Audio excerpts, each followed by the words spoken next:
and welcome to episode 21 of Tales of Amnesia Lunar Eclipse.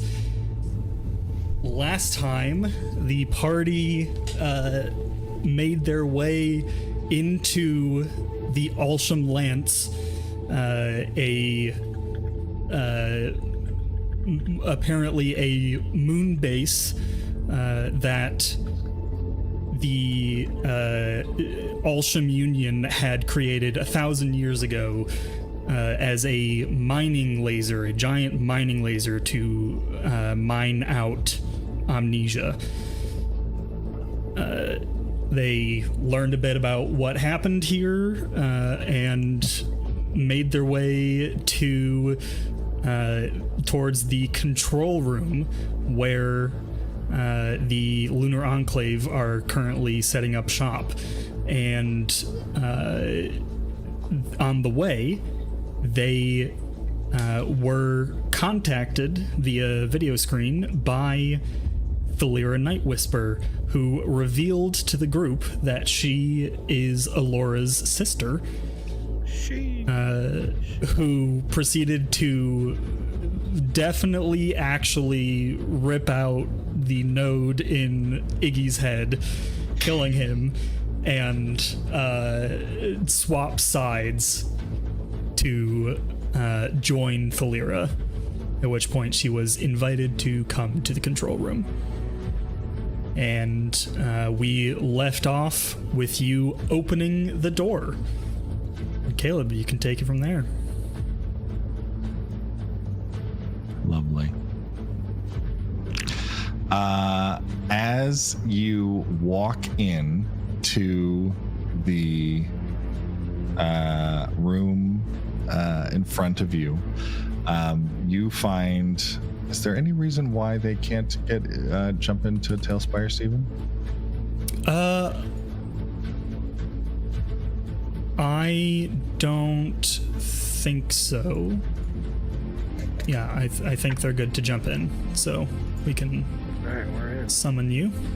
Summon. Yeah, you're going to summon them, and I will bring up the board for the rest. Which might I say? Oh, baby. I am relatively proud of it. Yo. I am missing a couple people, so when you guys get into the game, let me know and I'll summon you. Sure is taking its good old time. Some Majas here. Well, there's a lot of them. Iggy's on the floor. Yep. Yes. Vidar and Yorfir are invisible, holding each other. Yes. Thalira looks like one of the scions in a bubble in Destiny. Pretend that her back is her front. Excuse me?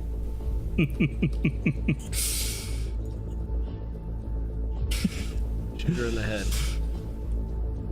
No, run up and punch her. Yeah, that's right. I don't play Destiny. Jump on her. It's a jump puzzle, guys. Right. I will certainly fail. Is everybody in Tailspire that can? Hold on, it's not working. Almost there. Yeah, Update. Some very there was an update. cool things. There must be puzzles afoot.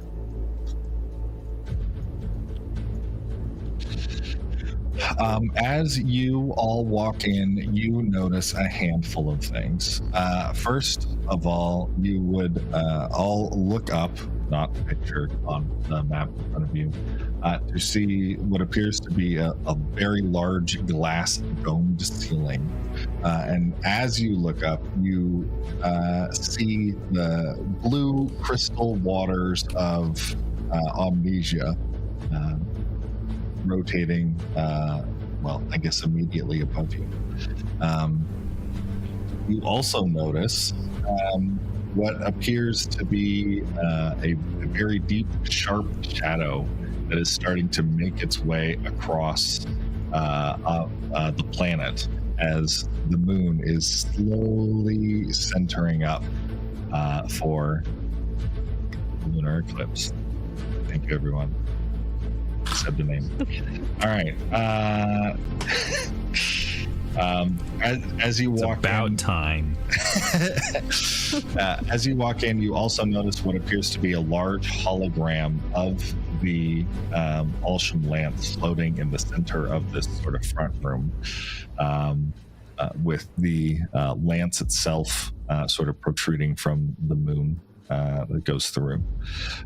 When you make it through to the chamber where the Lunar Enclave seems to have been set up, you notice a handful of things. Number one, lots of Enclave members, most of which have centralized themselves in what appears to be a very reflective, seemingly magical dome.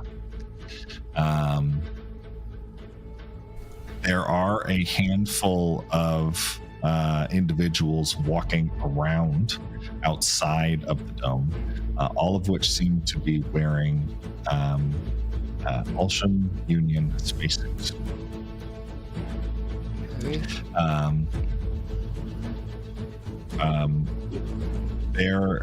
Most of the people in the spacesuits seem to be relatively unrecognizable cultists. One of them, however, does catch your attention, your fear, as a red tiefling with white beard and mustache, Valmir, stands and looks over in your direction.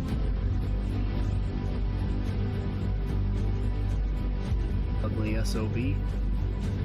Is Valmir with us today? Hello. He can't see me though. I'm invisible. Or I can't. Oh, that's true. Okay. That's true. My He can't apologies. see me. Look at the He's group like, now. oh no, Yorfir died. Sucks. Yeah, so Valmir, you look over and see Yorfir's party without Yorfir. What's going through your brain? Not that you have one. Has he seen any of us? I can't remember if he where at what point did he saw leave you. the foundry? Oh yeah. He saw you. But now I'm dead. He left in the beginning stages of the fight. Right, now you're dead. The plan is coming together, boys and girls. Yeah, he left during the beginning stages of the fight, but it's reasonable that he could have gotten a glimpse of each of you. Am I allowed to engage, or are you still descripting, Caleb? If you'd like to briefly. Yeah, I'll walk forward. It's good to see you all again. You seem to be doing fine. Missing 2 party members, though. You leave Yorfir behind. With the child. Hope he doesn't get him killed. Child.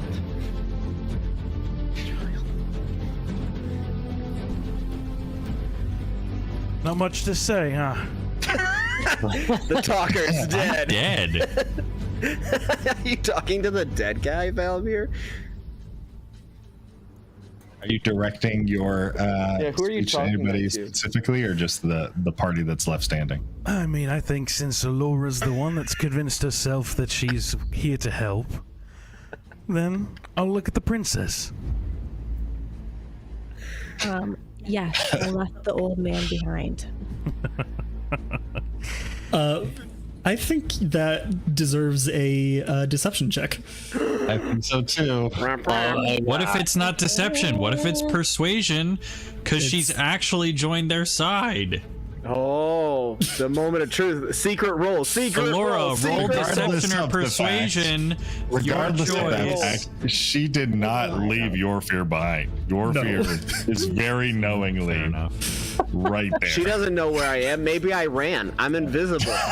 You just do that. Listen. Okay, I'm just rolling deception. Okay, guys. Chill. 21. Yes. And Valmir, roll insight as well. Stupid tiefling. Already done. Welcome to the party. Excited for you to join us. Now, Mistress, I don't know if she can hear me in the bubble or not. Do you need their weapons? Do we trust them that much to keep them? Unfortunately, Adriana was not able to join us today. Oh, but you're gonna have to deal with me. But High voice. No, you're not. High gonna voice. get it. High voice. You're not gonna get it. Come, for the theatrics, role play. This is role playing, Caleb. Immerse us.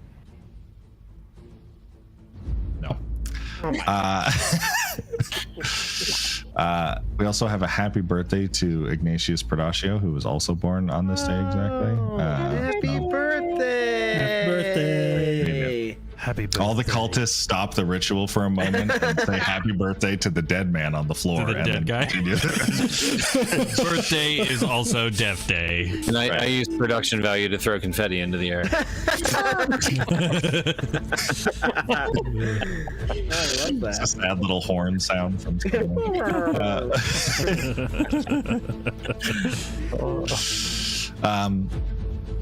she says, without looking at you or opening her eyes or anything, she just says, that will not be necessary. Interesting. All right. Oh my gosh, You that heard sounds the exactly mistress. like her.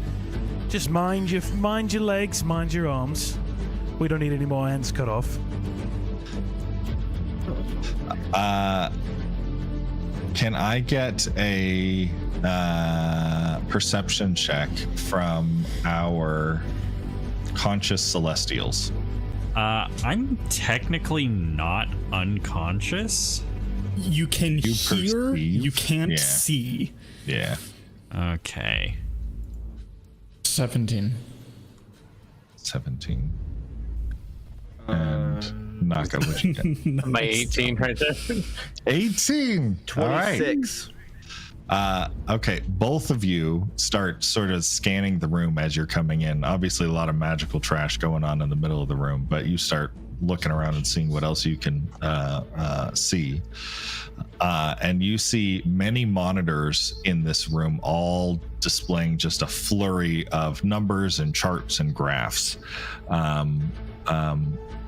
Vidar, you would actually start picking up on a string of text that seems to be appearing where you would expect sort of like the name of the program to be. And you see a string of text that is reads BCN-AL _2-1 _active. I'm going to throw that into the I know Discord what chat that so everybody has means. those. Well, you don't know that it's happening, so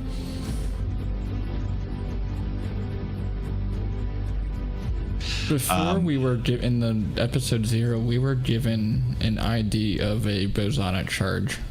That does not match up with a similar serial number. No. Okay. Yeah, nothing like that.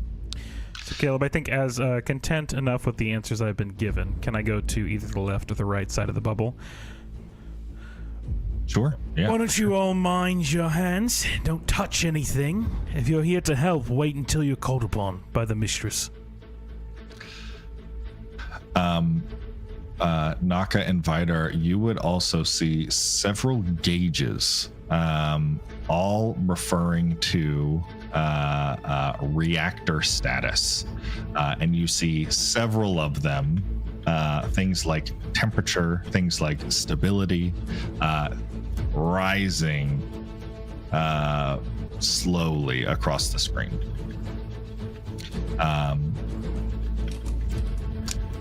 You also see immediately out this back window. So we have looking straight above, you can all see Amnesia above you, and looking out in front of you, it almost looks a bit eerie, as if you're looking out in like the Utah salt flats, like a completely flat ground in front of you. But the ground is incredibly reflective and somewhat transparent. This room that you're butted up next to seems to be right next to one of the large focusing lenses for the Ulsham Union, or the Ulsham Lance laser unit. You can imagine sort of the glass stretching out for miles and miles out in front of you. What else do you need to know? You need to... the last thing that Celestials with a 18, actually, Naka, you might lock in to see Thalira standing in the center of that bubble there with a tiara that has a set of 6 nodes that all seem to be very intricately wired into the metal.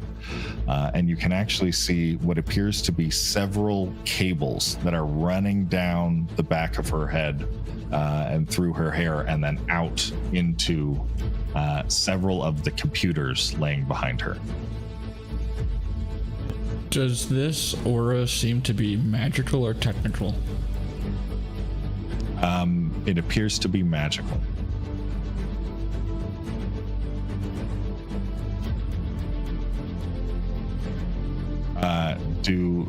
For our conscious Celestials, do either of you have any questions about any of that? No. I don't think so. Okay. For our Terrestrials, can I get a perception check?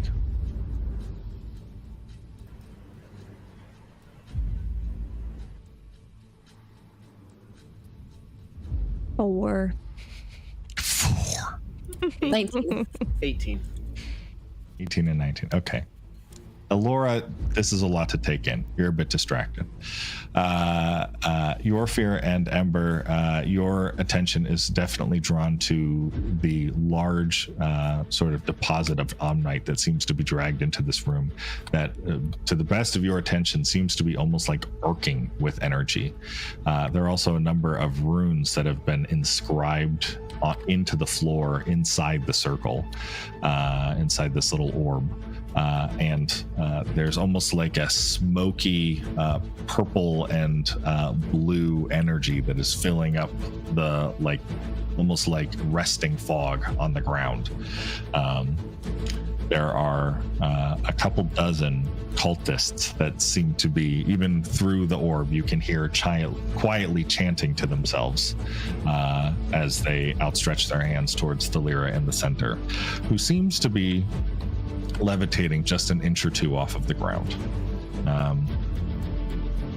You would also notice that Thalira seems to be wearing, not that you know Thalira or what she typically wears, but comparatively to the cutscene that you as players saw her in, relatively ornate clothing, as if it was sort of like royal robes. But the center, like, stomach and chest of the robes seem to be like completely torn, and you see dried blood sort of caked all in that area. Interesting. Do any of the cultists have omnis around them? No, I don't believe any of them would. Do any of our Terrestrials have any questions? A lot of them, but nothing that you'll answer.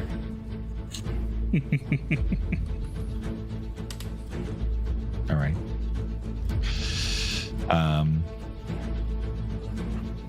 I think you'll hear from Thalira again, her voice, but you won't catch her eyes. Sister, friends, how was your journey?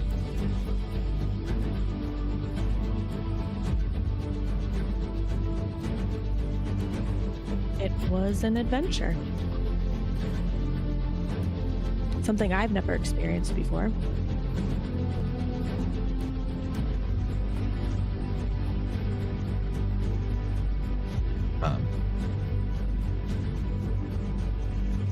I cannot describe the joy it brings me to know that you'll be here to witness my ascension.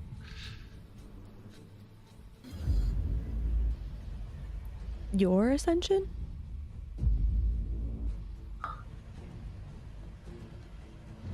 Of course.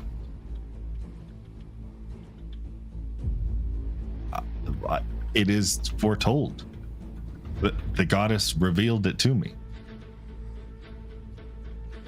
We are of her blood. This is my fate.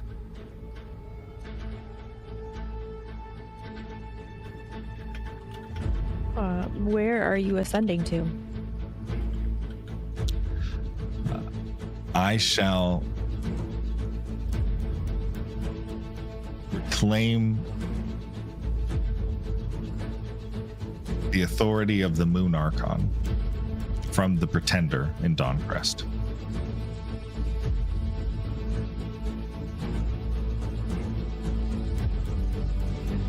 And with that power,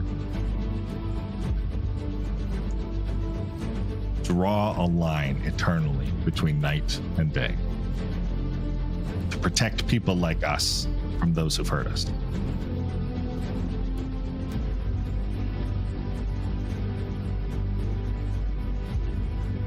And in doing this, are you hurting or killing people on amnesia?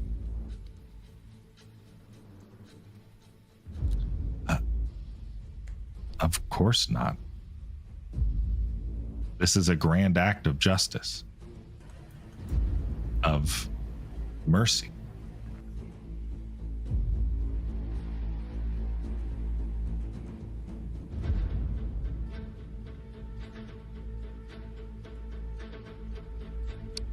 And what of the Emperor?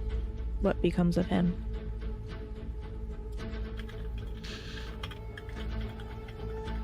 His domain will be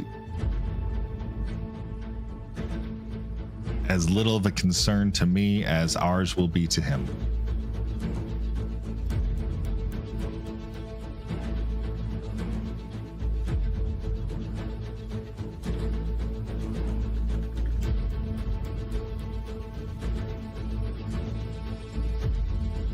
You speak of our friends in your text from the heavens and say that they are demons.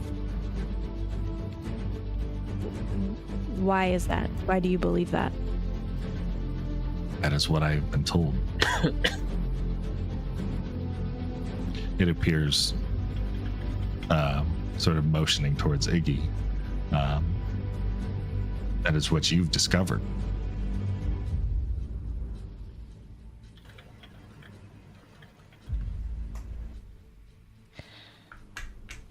I feel I'm still learning. I just long to be close to my sister.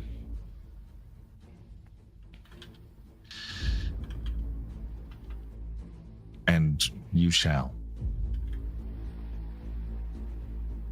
The ritual will not take long.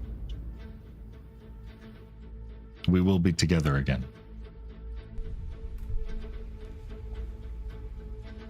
I'm scared.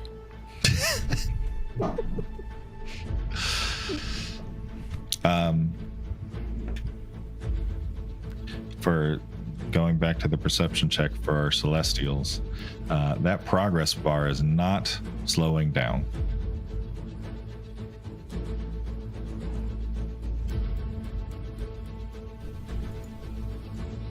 Roughly how much time do we have from when we first entered to now? Is it minutes? Is it hours? Steven can answer that. Minutes at most. Minutes at most. Oh, okay.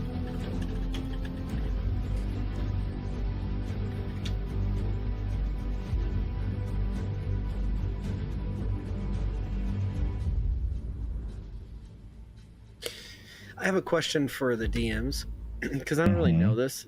When you go invis, inside of 5E. If there's another character invis, can you see that person? Is it like No. the one ring? No? Okay. The one ring to rule. You know? If you both are invis, you can see who else is invisible in the room. Nope.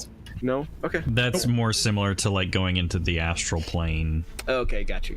The ethereal plane, but yes. All right, yeah, that's what I meant. Okay. And this whole time that it's talking, the blue cloud is like kind of fuming out more and more out of the Omnite. None of it is. Yes, it's coming out of that. None of it is escaping the orb. Bubble. Can I tell as like it's like the cloud is progressing? Is the Omnite draining color? It's hard to tell in this short of time. Okay. Okay. Is the orb wavy, or is it like a solid? Is it like waving? I'm pretty sure it's pretty still. Still?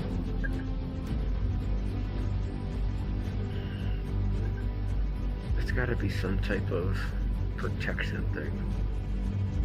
I think maybe Alora, do you want to give me an Arcana check? Like you enter that, it's gonna trip something. 2. Very nice. No clue. Very nice. The bad rolls out at the beginning. You are. Scared. I think Ember would be able to roll that as well. Give it a swing. Okay.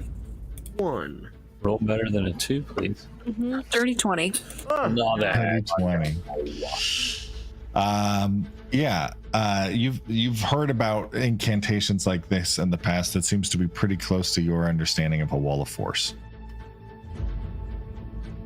all of force.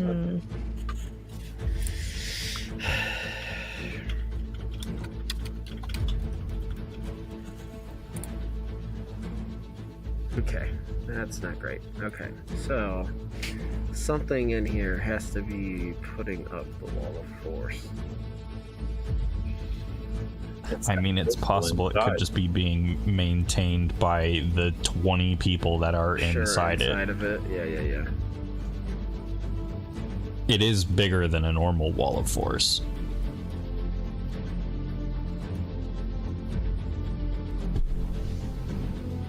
You have to get the wall of force. Do we see anything coming out from that computer in the back?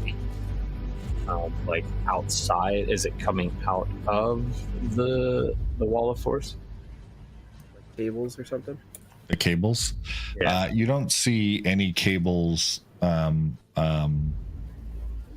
are like running along the floor. No, it all seems to be this haphazard sort of pile of computers here seem to have been dragged into this bubble intentionally to keep it all contained. Perfect.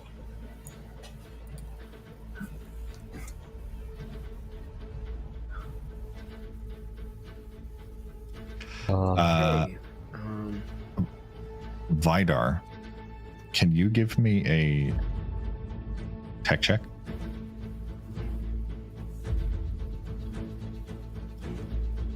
$73. Which I know is the most useless question in this game. 28. Yeah, okay. Yeah, okay.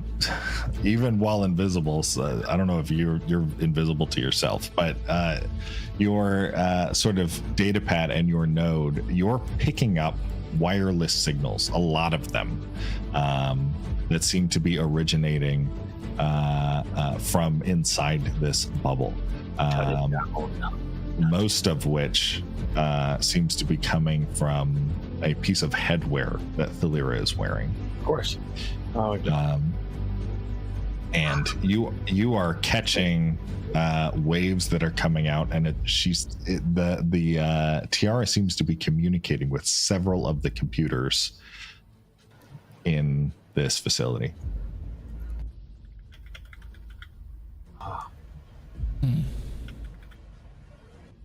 You're invisible. Sneak around and like tamper with them. Hack them. Yeah, you gotta hack the mainframe. Upload the virus. We have to hack the mainframe. Guessing the important ones are inside that orb, though. Yeah. Can we deliver a scam, like a phishing email to the Neuralink? I think Steven, with a 28, would he be able to identify some of the computers, or would he need to do more to find which ones? I think he would be able to identify the ones that he can currently see. I think that would be fine. Call those out. Yeah. You see... Sorry, let me get my measuring tool out. You see this terminal and whoops, this terminal. Those two? Yeah, those are the ones that you currently see. Though you can probably sense that there are more that you just can't see at the moment. So in this map, I see tons of computers and stuff. Are there There's just so many? There What are about lots those of two? computers that are not lighting up to your tech senses, however that works. Those two seem to be specifically receiving and like communicating with what's going on inside the sphere. Got it. I'd also say with a 28, this is a relatively subtle thing, and maybe it's an insight check, but I mean, you've been using a node since you were a child for the most part, and you know sort of like how that works, and it takes, and not a lot, but amount of mental energy to like intentionally decide to do things and click on things and whatever else. And Thalira seems to be doing none of that. Interesting. Also, with how invisibility works, can I work on a computer and maintain my invisibility? Or what's Technically, yes. Yeah, I think so. I don't know what considers breaking it. Technically, attacks and casting spells or powers. Okay. Those are the only two things that actually explicitly break it. Got it. Interesting. Okay, thank you for the clarification, DMs. Mm-hmm. All right. Interesting. Is my data pad showing those wireless signals as well? No, unfortunately. Vidar, you want to do anything? I didn't know if Vidar snuck one in on my robotic hand. I don't know. I would guess I would start going to a computer. But the screen is visible, so they would notice things changing.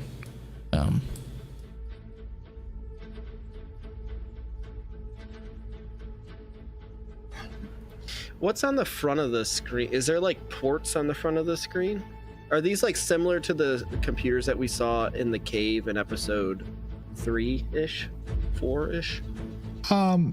Actually, yeah, they'd probably be, well, of similar era.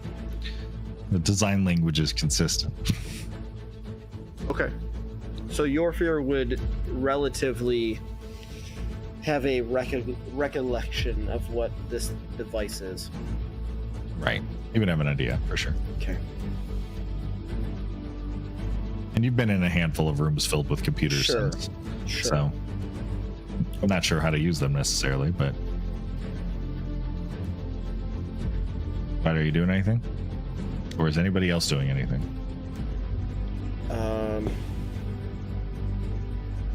What's Valmir doing right now? Stinky tiefling. Just watching the party.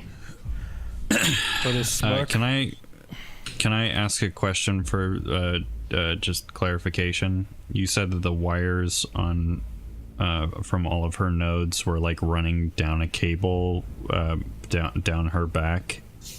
Is that connected to this whole mess of computers behind her? Yes. Okay.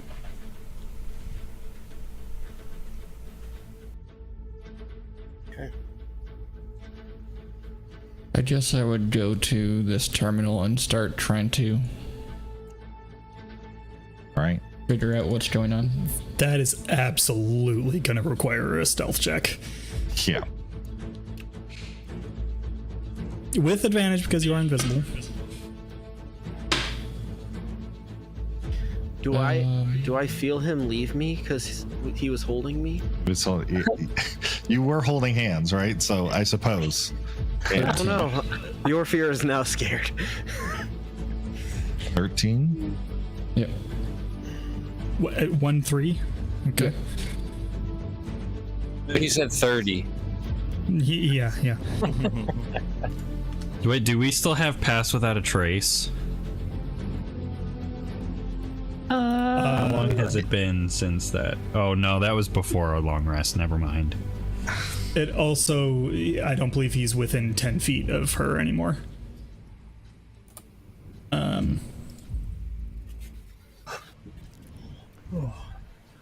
You guys need a perception check? Yeah. What? You can give us a perception check. It's gonna be 16. Can he see the computer from there? That is a totally valid question. There's like 14 people in his way, and a giant crystal of Omni. And Can I ask Elora, what are you doing right now? Talk, say something. Just to Be evil. Be evil. Be evil. Oh gosh. I don't know. I'd probably walk a little closer to the wall, but not too close. Behind all these cultists up here. I can't see. Where am Okay. I? Yeah. Are you saying anything? Are you doing anything? I'm just watching Thalira. Okay. It's a gorgeous display, isn't it? Like I said, just watch your hands. Okay. Yeah. Go ahead. Elora, you do, for the first time now, see Thalira's eyes open and move towards the terminal over to the right. crap. Which you're not necessarily sure why she's looking over Right. there. Yes.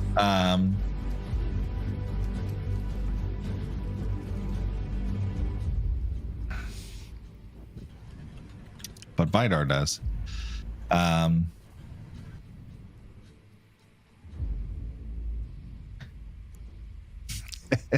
Also, Valmir, if I remember correctly, is picking up on movement happening over there as well.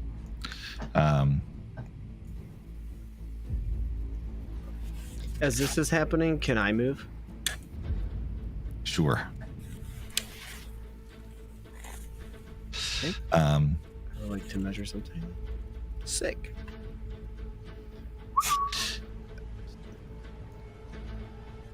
Do we get a perception check on that?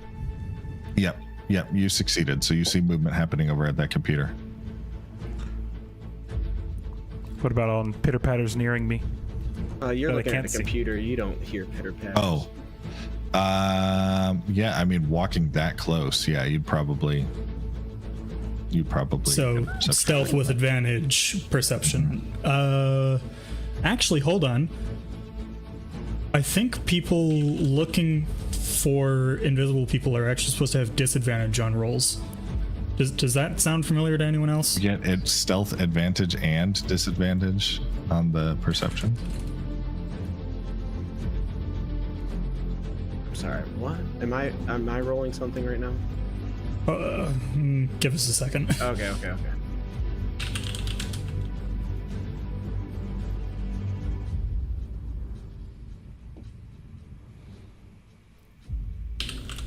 If it at all helps, I also have an ability that lets me make a perception check to spot hidden creatures or objects. That does feel like that counts, doesn't it? Okay, so okay, just from a brief scan through this very complicated post here, it sounds like you would be considered heavily obscured, which does give a I believe disadvantage on the perception check. So it would be a flat roll for you then. And we also actually need to re-roll the other two. Well, actually, no. Valmir, your roll is still fine, but Thalira will need to re-roll.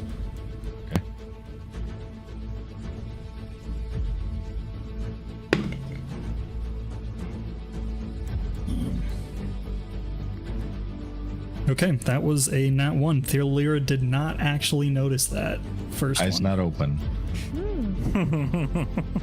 But Valmir still did? Yes, Valmir still did, because he gets the advantage, which cancels out the disadvantage. And Sorry.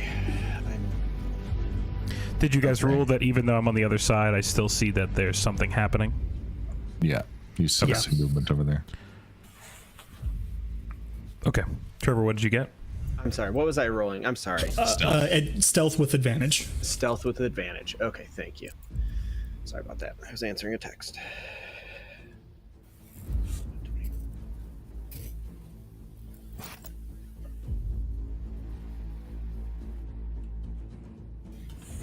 $29. I think that does. Jeez. I think knowing at least I saw the first one, I'll just speak up. Mistress, console 1 has been activated. Is that part of your intention? As he says that, you know, I have to interrupt everything. He hears a whisper, in the midst of chaos, there's always opportunity, and I would like to sneak attack on my boy. Okay. All right. Kaplow. Roll to hit. Okay. Does a 19 hit? Oh, it does. Okay. Are you guys allowing silvery barbs in this game? Whoa. Whoa. What? Excuse me? Yes.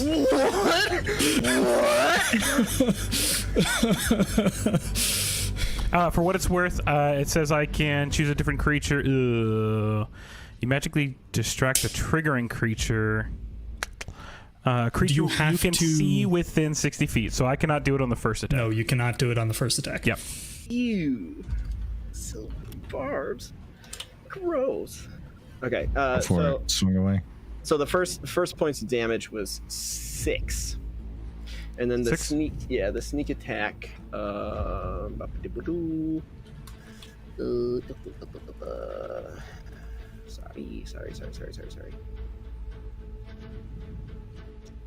5d6. Forgot what it was. 1, 2, 3, 4, 5. 13 on the sneak attack. Oh, nice.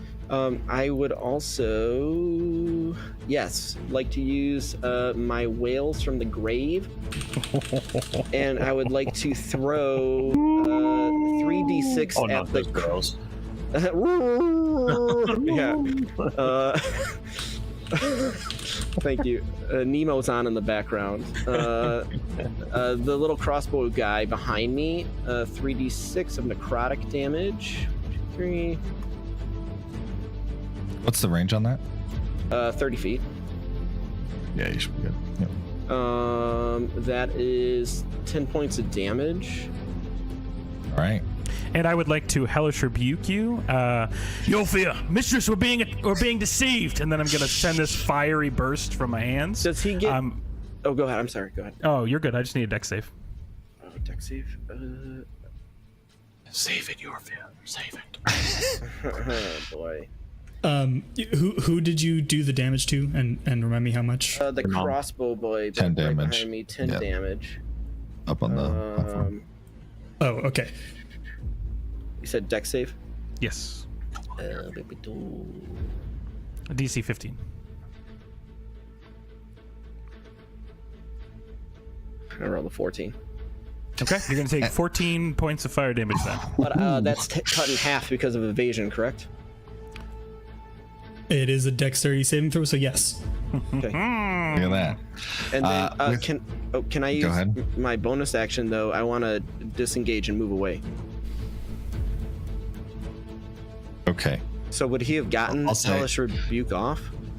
Yeah, because he could do it as a reaction. Okay, cool. Which happens immediately after you attack him. Cool. And I'll let you run away. But immediately on that, Thalira, eyes wide open, Alora looking at you with just rage. And we are going to have everybody roll initiative. Let's go. Oh, I have so many things to roll. Pre-roll it all. You could have pre-rolled that, yeah. I intended to, and then I was busy doing other prep. DMs, do the thing that the other things I'm controlling, do they have what I messaged you about? Or are they somewhere visible? Oh, nope. Yeah, That's they fine. are definitely supposed to be in there, and I just totally forgot to bring them in. Hold on. Oh, so there's more enemies? It's not 19. Don't take that 19. That's not right. I mean, there's that extra clause I put in there, but again, up to you guys.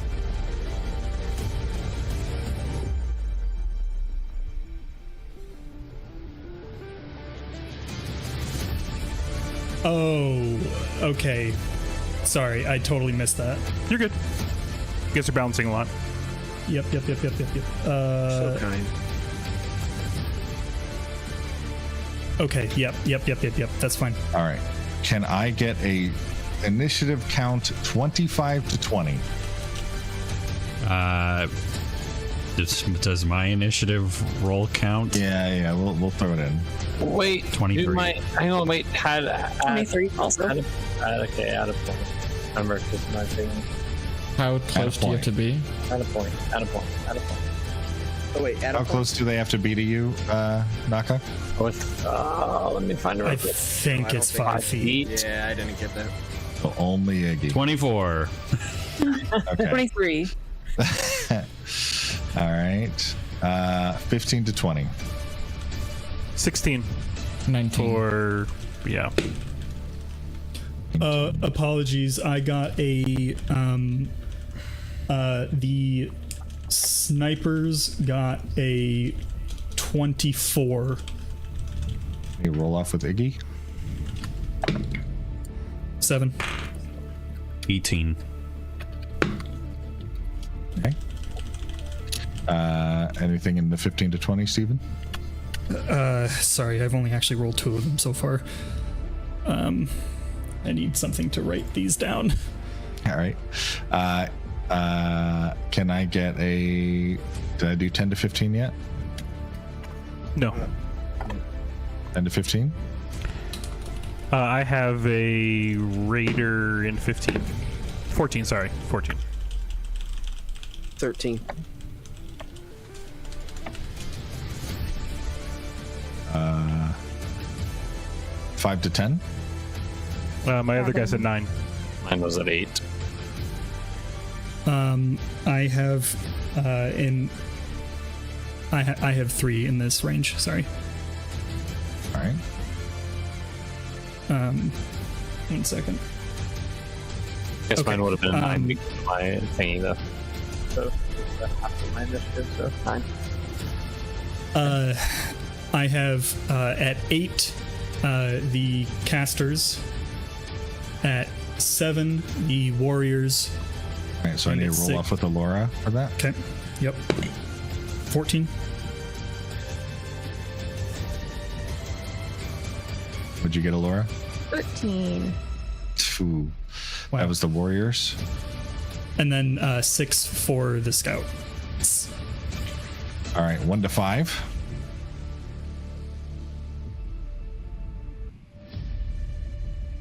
Okay.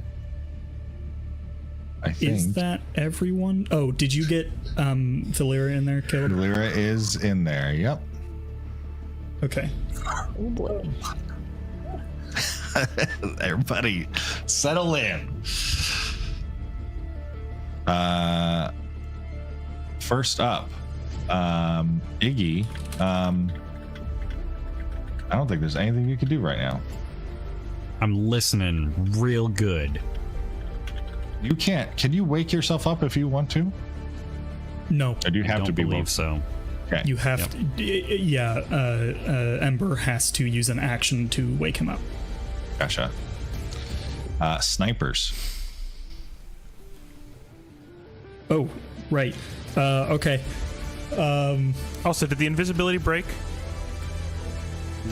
All your fear there, or is it greater? Your fears, yes. Your fears definitely did. I drank another one. Just kidding. Can't have done that yet. Where are you? I don't know. Oh, you're way over there. Oh. Look at that sniper. Oh, no, that's your fear. No, that's your fear. The snipers are here and here. And who can they actually see from here? Ember, you are getting a shot. Good. That is an 18 to hit. Hits. And you take 9 points of energy damage. That's great. Vidar, you're still invisible, right? Yep. Okay, this one is going to move over a bit. Actually, climb up onto the console to get a line of sight on Naka. What? That is a 23 to hit. Doesn't hit. Yes, it does. Okay. And that is 10 points of energy damage. And that's their turns. All right. Next up is Ember. What would you like to do? Is it possible for me to stealthily remove feigned death from Iggy? Or would everyone notice? Maybe if a I do? sleight of hand check. Is it? What does it cost to remove it? An action. Yeah. Okay. Yeah, you can run over and do try to do a sleight of hand check to see if you can get away with it. Okay. 7.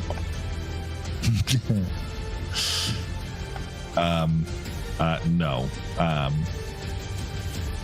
You do well. You would wake him up. Maybe less stealthily than you had hoped. You've used 10 feet of movement. What would you like to do next? Okay. And then as a bonus action, I will cast the spirit totem, the bear spirit. So everyone within 60 feet, or no, 30 feet of me gets an extra 15 hit points. Let's go. And gains advantage on strength checks and strength saving throws while in that aura. There you go. It looks like the Lyra's in that too, so I'm assuming that is her. That includes everybody but your fear. So add those hit points and everything. Sucks to suck. And would you like to move or stay where you are? I think. Am I out of line of sight with the sniper on the right? But I'm assuming in line with the sniper on the You left. get 10 points. Correct. 10. Actually, you're out of line of sight of both right now. Cool. I'll hang Yes. right there. Yeah. Okay. Go, you're developed.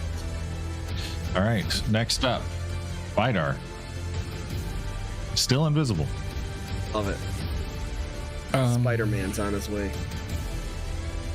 I would like to cast 10.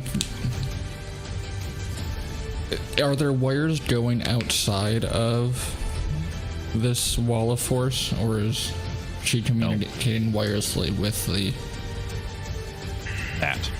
terminal? Okay. In that case, I would like to try and cast radiation through the wall of force, because it's a Tet power. So I don't know if Tet wireless can go in. Can I cast something in the center of it? What's the power called? Radiation. Mini nuke.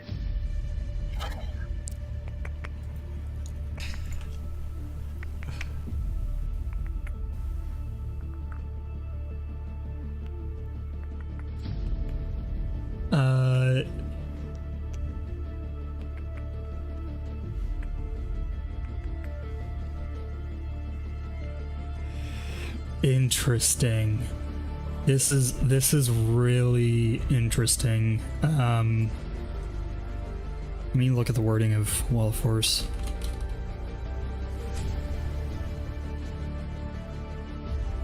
You have also several times in the past specified that the different schools of power have certain immunities to one another. They do. Like, we can't counterspell Right. magic. And vice versa.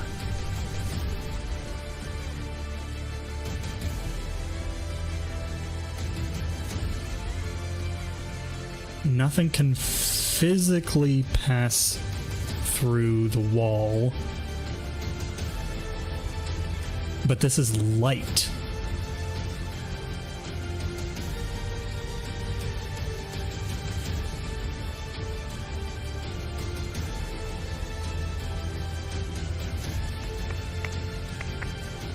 And the light's not passing through.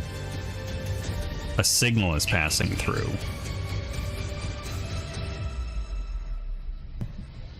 What is the name of the ability? Radiation? This Radiation.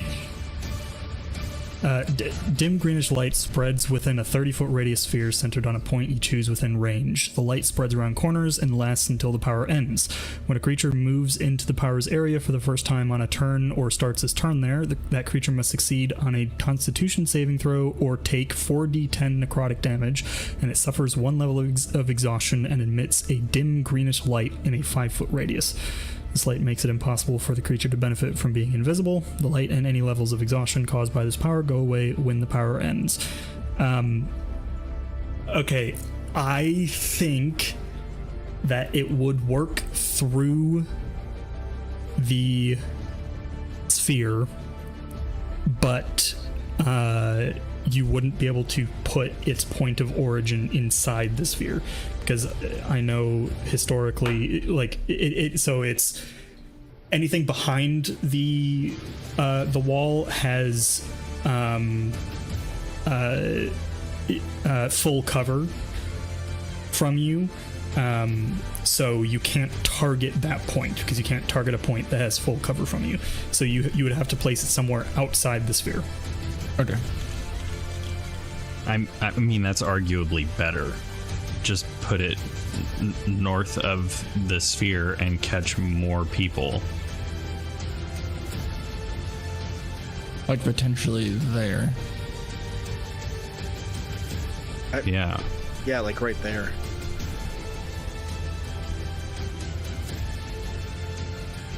Getting half of their mages and a Thalera. Could I do that? This is an enemy, right? It doesn't have a base, so I didn't know. Yes, that's an enemy. Okay.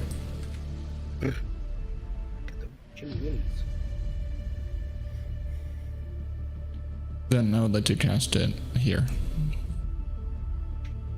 Okay, I will make that a ruler. Yeah.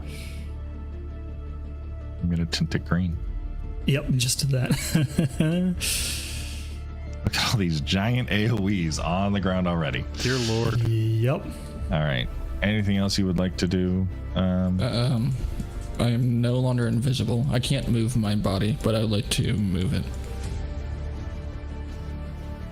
The Arno-leds are extended also. You can't move your body? No. Oh, there we go. Sorry, I was still in the roller. Oh, I see. In Tailspire, you can't. Yeah. That's my turn. Okay.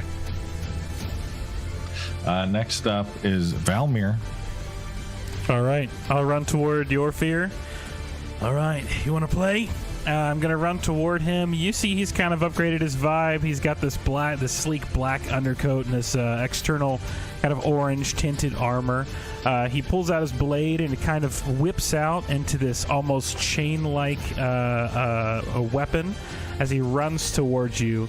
As he runs, there's not really as much a glint as any kind of like malice, just more so this impression of respect as he like eyes you up and down. And then I'm going to use a bonus action to do insightful fighting. So can I have a deception check, please, as I do an insight check? Okay. Oh God. 14. Yeah, there's no way.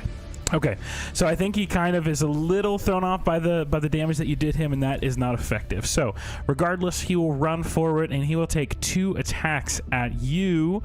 Standard attacks. Here we go. First one's a 22. Does hit. Okay, then I'm gonna need. Well, I guess I'll do the damage first. Okay.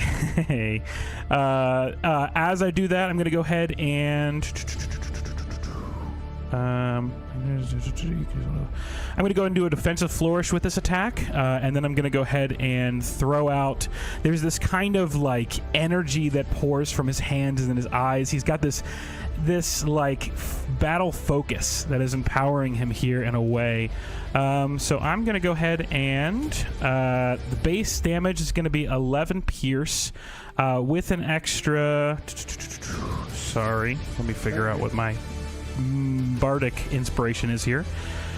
Oh man, that sucks. Okay, so an 11 plus a 1. I'll get a whole extra 1 on my AC for the next turn. That could have been better.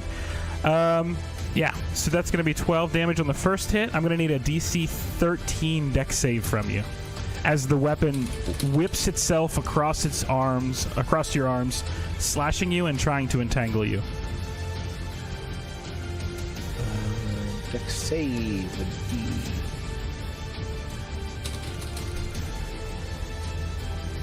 be 26. Oh, very nice. Cool. You're able to it'll slice you certainly, but you're able to kind of steer clear of its entanglement. So I'm going to take go ahead. Oh, I'm sorry, go ahead. No, please, if you got a reaction, go for it. That hit? That was part of the first attack. Oh, that's part of the first attack. Okay, I still got one more attack, baby. Okay, that's fine. So then, yeah, he's going to do the second attack, and I don't know if I can stack. Yeah. I'm going to try the defensive flourish again. So the second hit is a dirty 20. That meets my armor class. Okay, so meets it, beats it. Sweet. That's going to be 12 piercing damage, and I'm going to do another d6.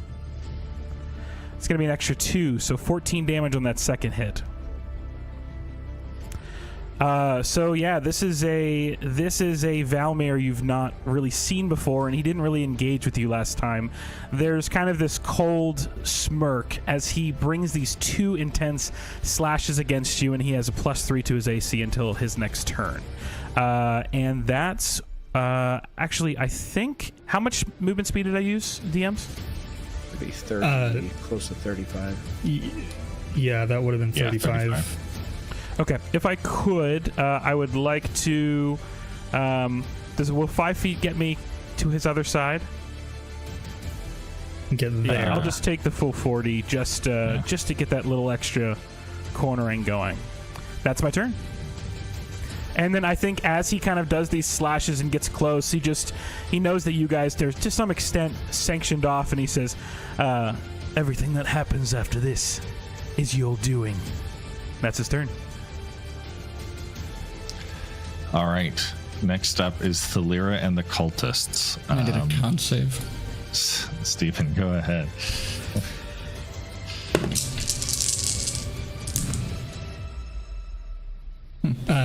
15 for the ritualists. Fail. I rolled 2 zeros and 2 2s, so 22. Oh Necrotic my damage. god. Man. Okay. It was 40-10, so slightly above average, but All right. what So about you, you definitely see many of the. Oh, Thalira. It's a con save, you said? yeah. That is a 19. Succeeds. So half damage. So 11. Or Or it does doesn't it- say anything about half Okay. damage. You said Oh, two yeah, zeros you and two take nothing. twos? Yep. That's 24 for the. Oh, sorry, Cultist. 24, my bad. Math. Oh, Yeah. yeah. 3 thank point you. counts. They're still alive, the cultists that got hit. Yeah. Yeah. And concentrating.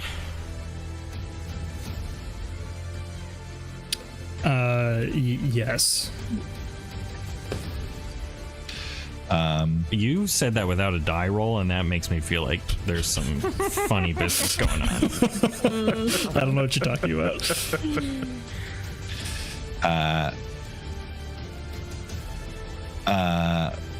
Okay. Thalira is now her turn. All right. 3d6. All right. Who's close by? Can I get from Alora, Ember, and Tanaka? Can I get a perception check?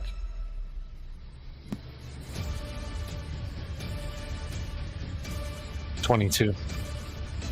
19. 23. Easy.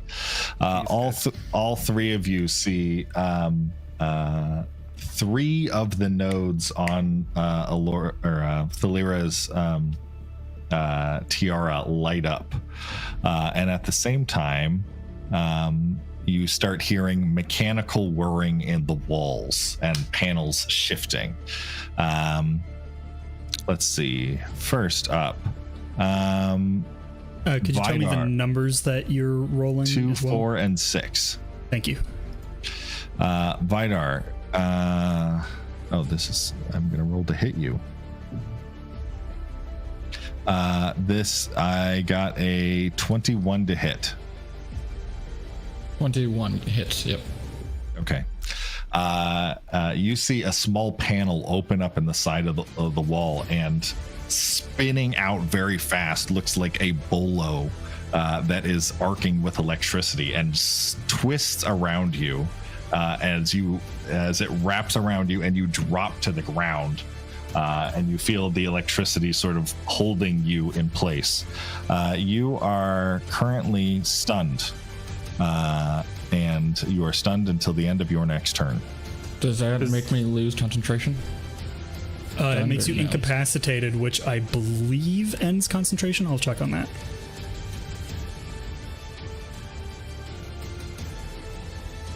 I'm not confident that it does, because technically I could have been concentrating on a spell while I was feigned deathed, and that also has incapacitation. What spell were you concentrating on? I wasn't, but it was something that I had looked into. An incapacitated creature can't take actions or reactions. Right. Doesn't say anything else. An Paralyzed. incapacitated creature does lose concentration on spells. That's in the spellcasting section. Boop boop boop. Oof. But that's not tech casting. Shut up. I believe it's the same rule for Star Wars 5e. All right. The fourth node lights up, and I'm not even gonna have to draw a 30-foot sphere because, well, I guess I'm gonna light it up around there. And Iggy, as you're slowly coming to on the ground and your eyes are opening and looking around, you look down on the floor and see a familiar copper coil just beneath the surface, as it and all of the ones in this 30-foot radius start to glow as the ferromagnetic field starts pulling to the ground. All of you, although not reflected in your models in the game, are currently wearing spacesuits with a good chunk of metal in them. So for our players that are in this field, I need a strength saving throw. Iggy and Vidar do not make this save. You auto fail. So everyone else has advantage because if you're within the bear spirit totem, you have advantage. Very cool. That's Wow. great. That's helpful. We can't hear you, Grant. 12 for me. Does that mean that Iggy and Vidar get a flat roll? No. No. I didn't think so. Elora, that is a fail. 22. 15. What'd you get, Ember? 15. 15, that is a fail. That is a success, Naka. Of course. And for All what right. it's worth, my guys would be in that sphere as well. Oh, yes. Yep. I need So strength that would saving be to an 18 for the first, and that would Succeed? be a flat 14 for the second. fail. If you I also have 2 guys in there. Sorry. Okay. If you failed, you are restrained until the end of Thalira's next turn, and you also take 5 points of force damage. Iggy and Vidar, you take 10 points of force damage. Oof. I don't feel like I need to justify that. Dear Thanks Lord. for the temp HP, Ember. You're welcome. All right. And then you got your stuff. I got it. Yeah, I did my rolls. Vidar, however, you would notice as the ferrokinetic field activates, the terminal that you just left lit up. Interesting. What? Number 6. Oh, yes. Working on it. Small panel opens in the wall, and out plops a little ball of metal. You can put that wherever you would like, Caleb. Yeah, he has to spawn.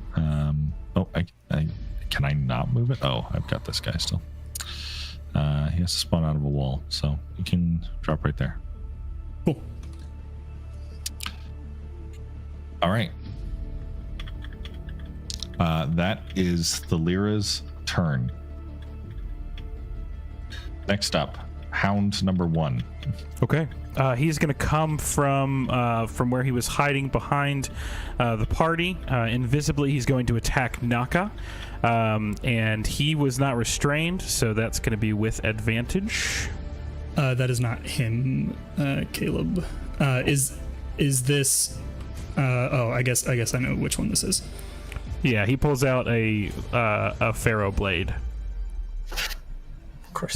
We did not get a Pharaoh blade model for this guy, so he's just got a sword. But imagine That's if going to be an 18 to hit. Is that not made of metal?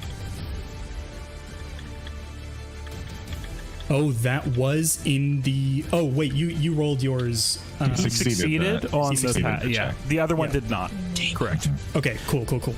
Yeah, so he pulls out this Pharaoh blade, and you see kind of like this magical lightning course through it as he charges forward, and from invisibility takes this big swing down on you. It's this, as he leaves invisibility, you see he's this kind of like turtle man. His shell is like banged up. It's not really effective anymore, but regardless, he has this deadly blade as he brings it down.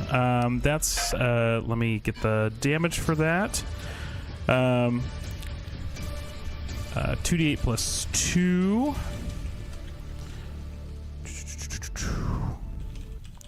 Okay, that's going to be only 8. So he brings it down for 8 damage against you. And then as this lightning kind of like courses through your armor, it then zaps over to Iggy. Regardless, I don't know, he's not dead, but it still moves within 5 feet to another creature and sends 3 lightning damage into Iggy's corpse, presumably. Hang 1 second.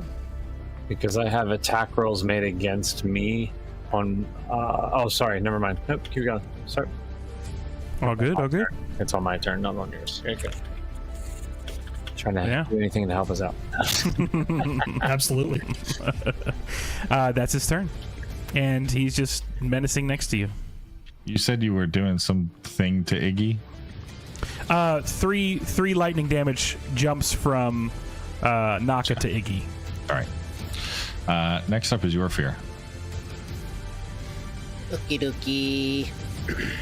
Alrighty.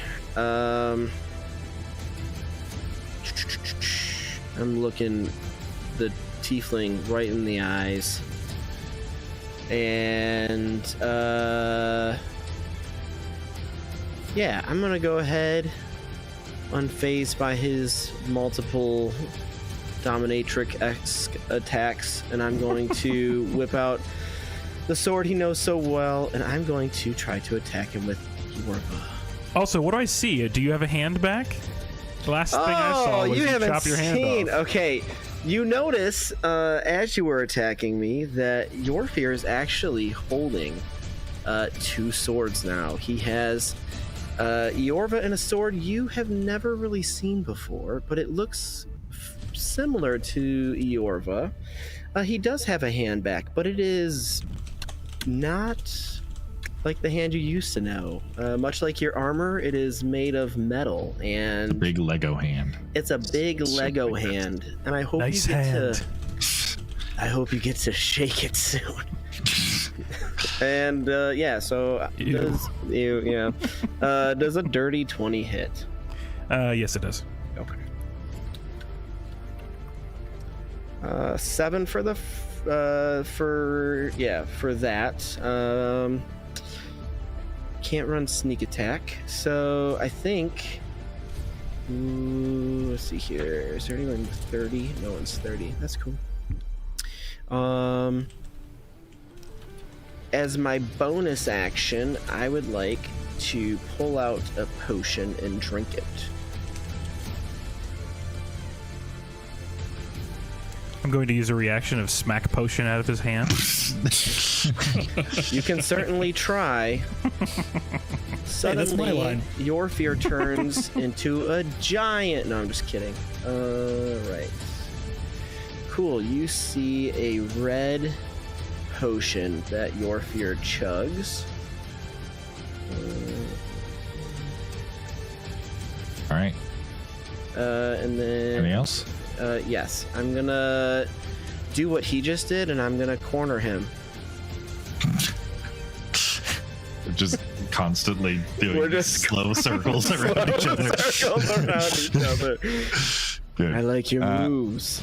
All right. Yeah, that's the end of my turn for right now. All right. Hound number 2. Okay. So did he drop metallic stuff, or he just at disadvantage for attack rolls? Did you fail the? He did. Yes. Okay, so he's pinned to the ground. He's not restrained. going anywhere. No, restrained is just you can still do attacks, but with disadvantage, right? Attack rolls I'm against the pulling it creature up. have advantage, and the creature's attack rolls have disadvantage. Sure. Yes, that's accurate. Okay, so he's pinned to the ground. He's invisible. No one can see how embarrassing it looks. But he's going to invisibly from the ground kind of like pull out his bow and do the best that he can. You said that Vidar's spell dropped?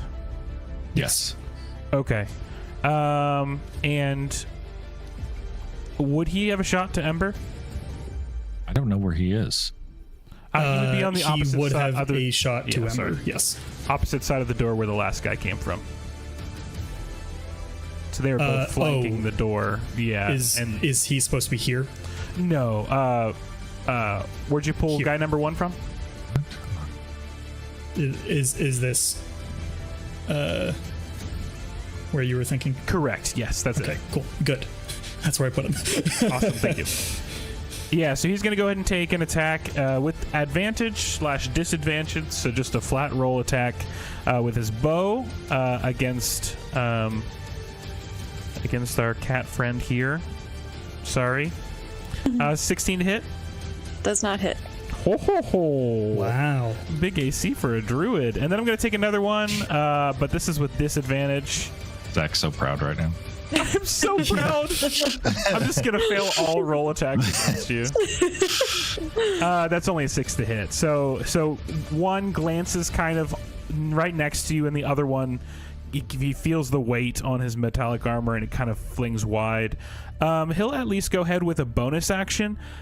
He's going to kind of send out this magical eminence, and you feel this, like, weight come on you. I'm going to need a DC 12 charisma saving throw.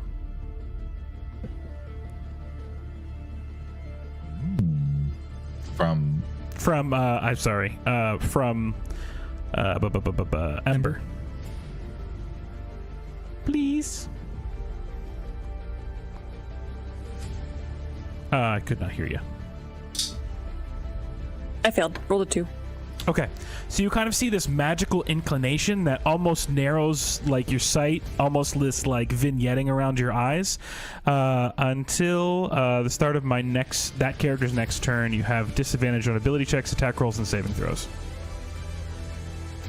And that's his turn since he can't move. all right. Brutal. Next up is Naka, All right, Naga's pissed. powering through this magnetic field. Okay, so Naka will turn around. Turn around to this guy. Let's go, John. Let's go, Jonathan. F him up. Are you going to target the Ninja Turtle? Yeah. Turtle. F him up. Rip his shell I'm going off. to cast production value just for the intimidation of it. My eyes will glow red. I let out a roar like a T-Rex, but 3 times louder. And the lights that aren't enhanced start to flicker. And with that, I am going to do 2. My Ferroblade, I extend it Oh out. yeah. And I'm going to do 2 sword attacks. Yeah. Yeah, And you are. Does Daddy. a 17 hit? Yes, it does. Okay. Like I said, it looks like if he had his full shell, he would be a lot more intimidating, but he doesn't. Okay, so the first attack is 11. Very nice. And then Okay. we'll hit on the second one. And the second one does a 14 hit. It would, but he's going to use a reaction. He brings up his Pharaoh Blade to, as having seen you get the first attack in, he brings it up to deflect the second one.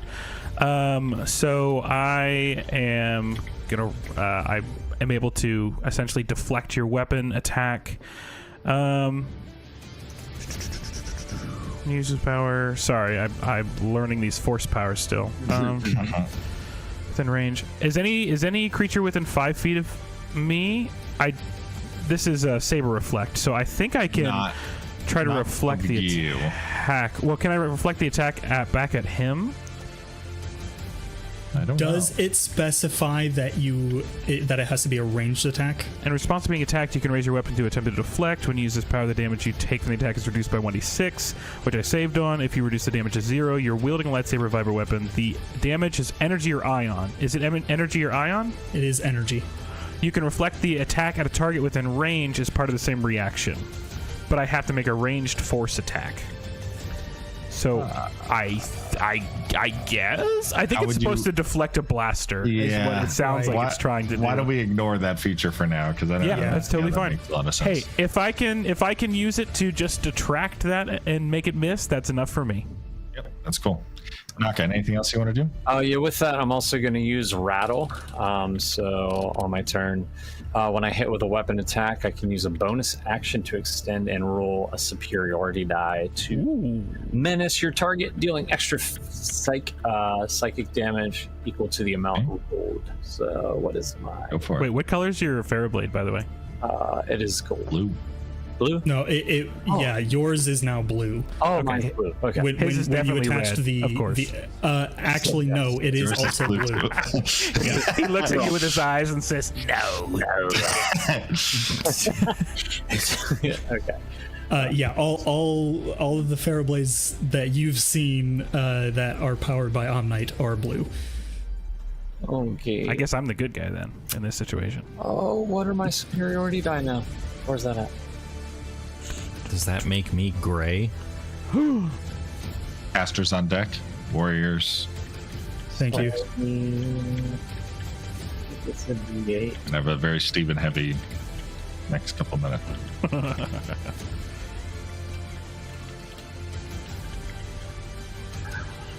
Okay, so it would be an extra 6 points of damage. Very nice. Good. On a wisdom, you can succeed on a wisdom saving throw. What was the first damage again? I apologize. So, I think it was Oh, he 11. definitely fails the wisdom save. okay, Yeah. Okay, cool. Thank you. there you go. That is, I guess I could move if I want to, but yeah, maybe I will. Maybe I'm just going to duck over here by Vida just to get out of that dude's. Can I take an attack of opportunity? Good. Please and thank you. I don't believe that I can do my little lightning move on this, so this will just be a standard attack. Yep. 18 plus 4, so 22 to hit. That hits. Yep. Okay, so that's going to be 2d8 flat damage. It's going to be 6 damage as he slices the blade across your back. Cool. No. All right. Let's keep it moving. Casters. Okay, where are they? We've got one here and In the one east room. in the east room. Thank you. Okay, so this one is going to the one in the center room is going to cast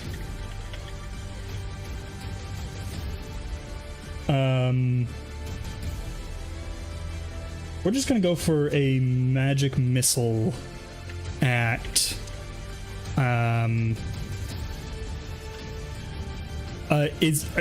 I don't remember. Are we aware that Iggy is conscious at this point?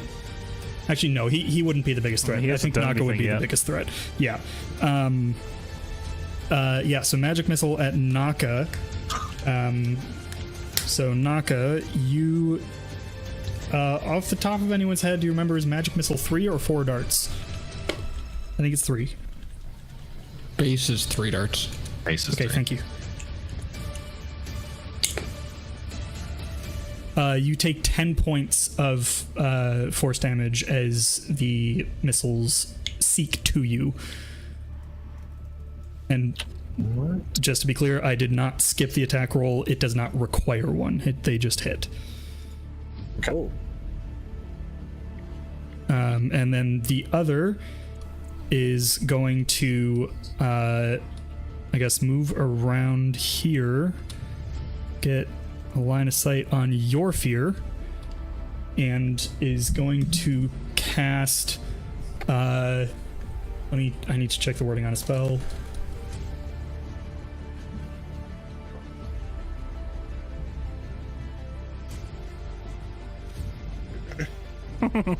Ooh, pink goo. Bro, this is our fight. Get away. Yeah. We both start curb stomping the main. Yeah. Hey, truce for a second. Let's kill this guy. We Your hate- fear. Yeah. You hear a strangely reverberating voice echoing both in your ears and your head, and you hear the words, "Throw your sword as far as you can." I need you to make a wisdom saving throw. I respond with which one?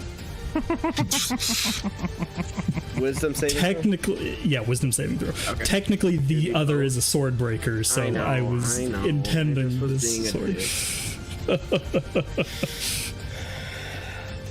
19. Okay, Nice. that succeeds. Nothing happens. Okay, good. Warriors. Pink dice. From which I don't Okay. know where I got. This one succeeded his check against or save against the Pharaoh whatever, and is going to run up to Vidar and with advantage, I believe, make a Pharaoh Blade attack. Vidar's having a bad time. He's bullowed and stuck to the floor. Yup. That is a 20, Hit. 22. And you take... Am I stunned until the end of my next turn or the start of it? And Dang. What's the stun from? Bolo. Yeah, there was an electric bolo that shot out of the wall. 12 points of energy damage. And then the other is going to run up to Naka and do the same, not with advantage. Ooh, that's only a 14 to hit. Nope. Miss. Okay, All right. that is their turn. Alora. With Valmir talking about that screen, and would I have noticed that turned on, like that was a significant thing, the Sure. monitor over here? That'd be fun. Okay. I'm going to try to cast a fireball at it. Okay. No, I'm sorry. Hold on. No. Firebolt. Sorry. Okay. Yes. No, I'm not going to kill everybody yet. Let's get this party started. Okay. Fireball centered on the party. Yeah. Typical Roll ahead. D&D fashion. Okay, 24 to hit. Absolutely. Yes. Nuke it. 7 points of damage. That's it. I'm just kidding. Something, okay? I've just taken 20 damage in the past 3 seconds. So thought 7 would go Okay, higher. okay. I'm just kidding. 1 second. Things are balanced well.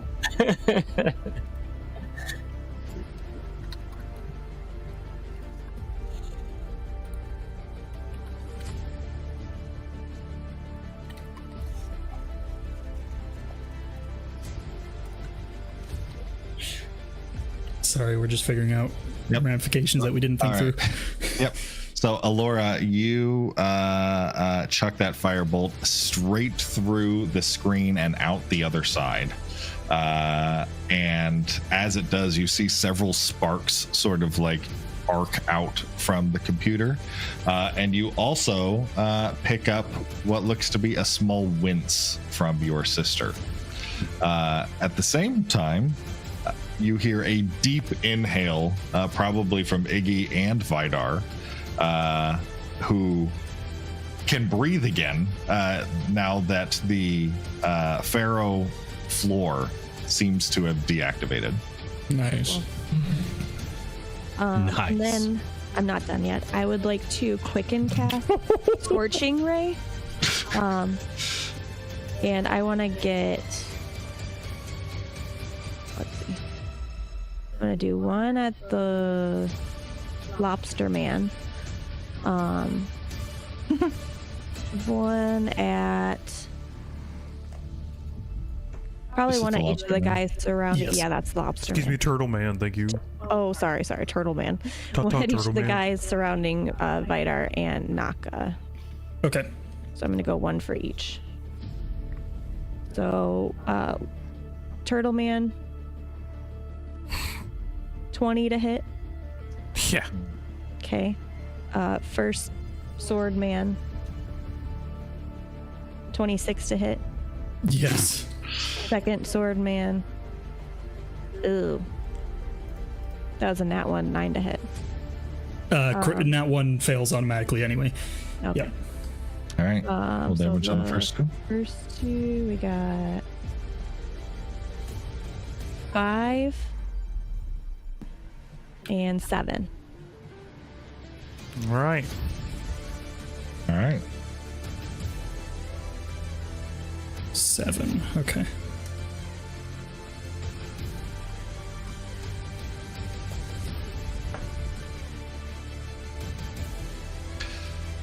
Anything else? And then I think I'm gonna move this way, away from those people. Like there. Okay. Scouts. Yes. Okay. This one is no longer pharaohed, which is great. Yeah. And is going to run. It's 25, 30 here, and take a stab at Ember.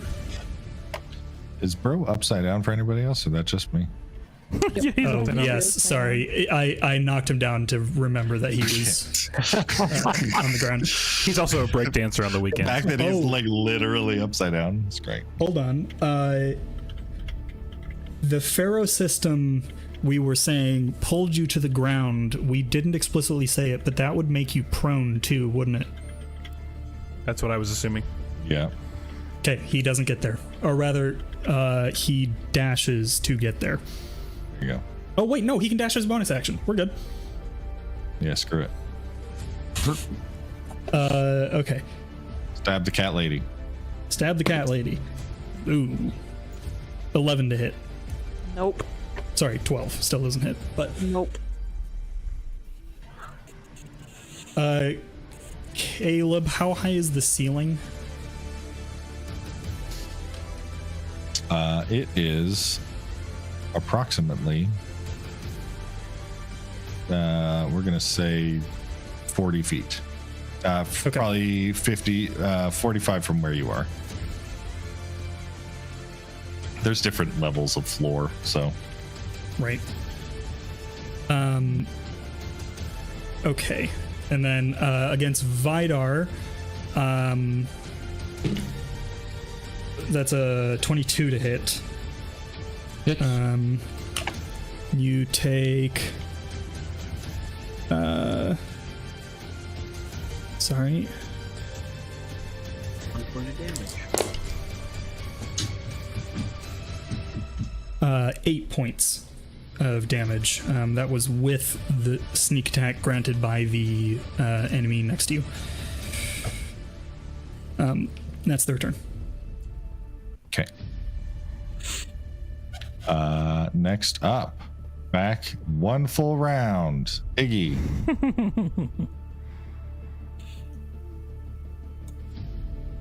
You're muted.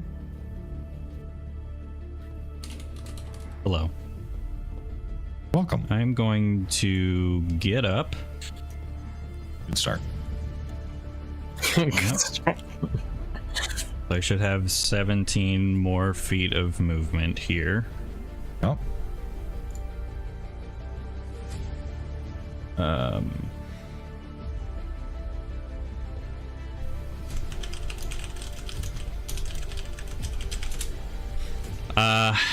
And sorry. Oh, I missed that. Sorry, Grant. Yep.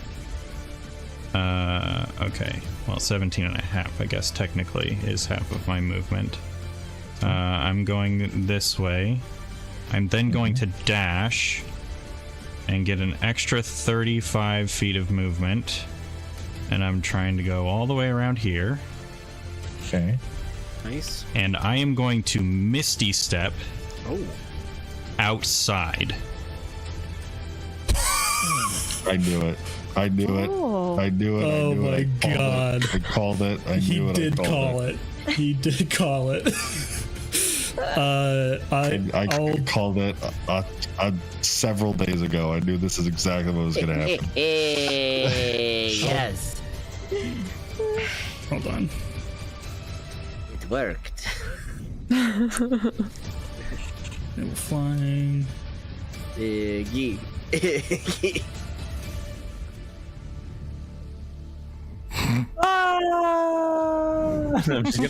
There's a glass floor out there. Oh, okay. Yeah, for sure.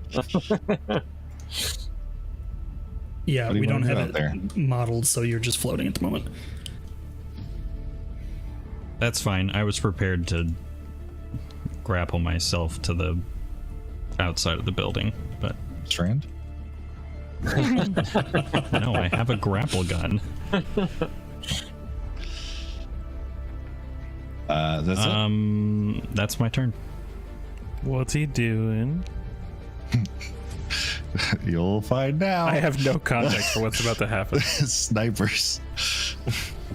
Okay.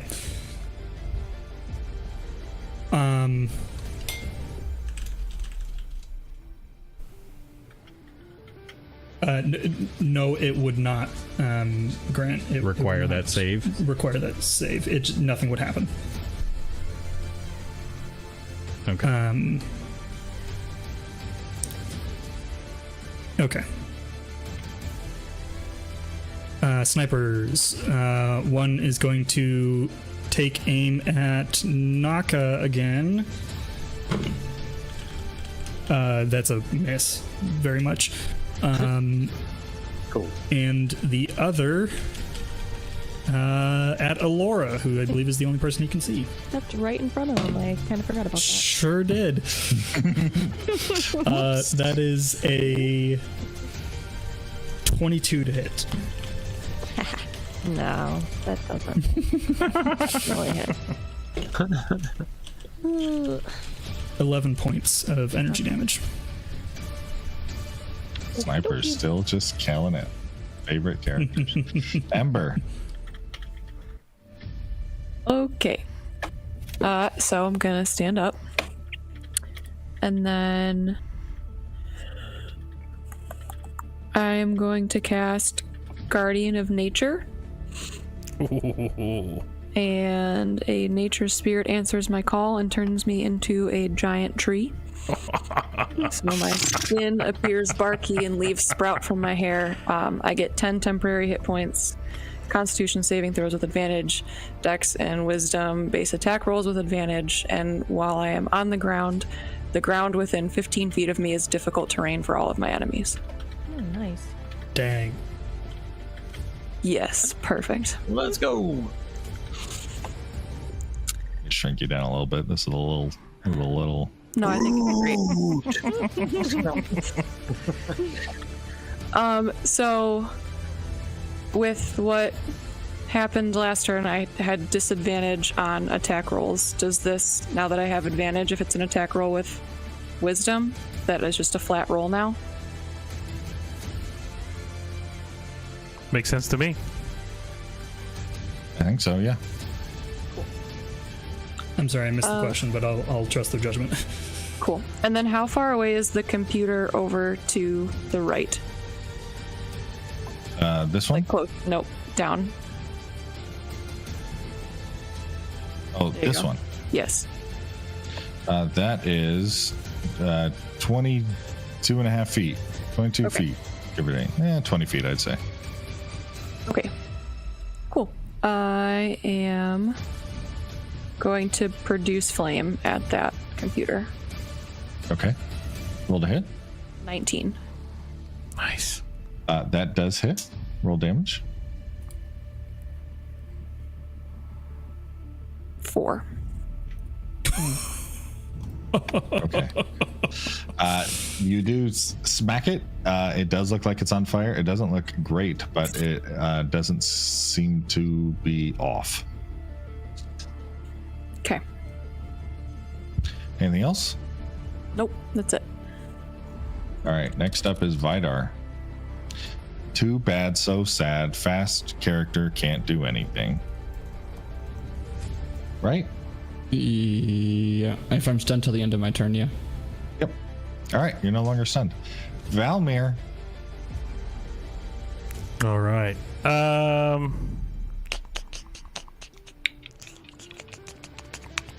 Okay. I think with this turn, I'm gonna kind of like deftly dodge out of the way best I can.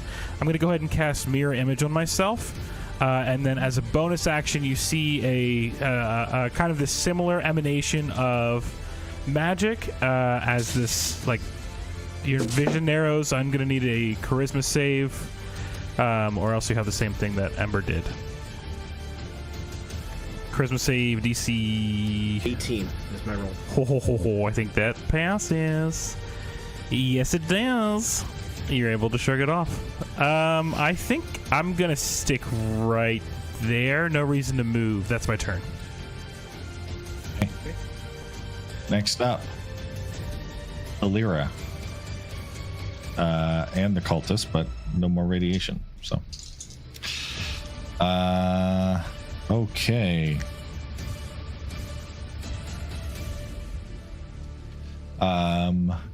3, 4, 6.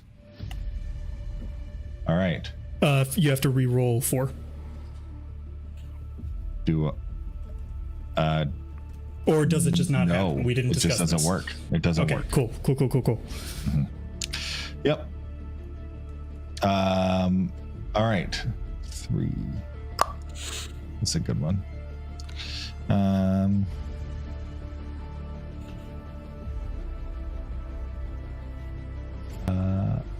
How 30 feet? 30 feet?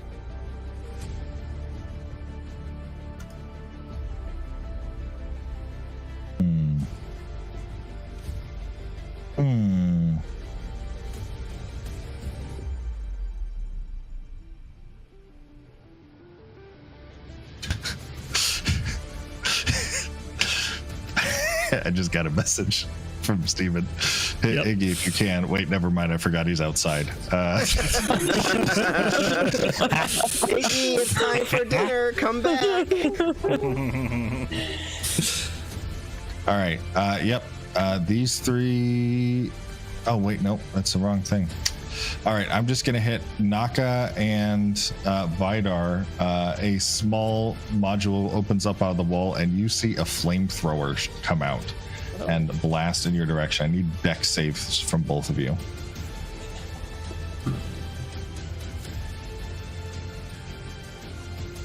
Dirty 20.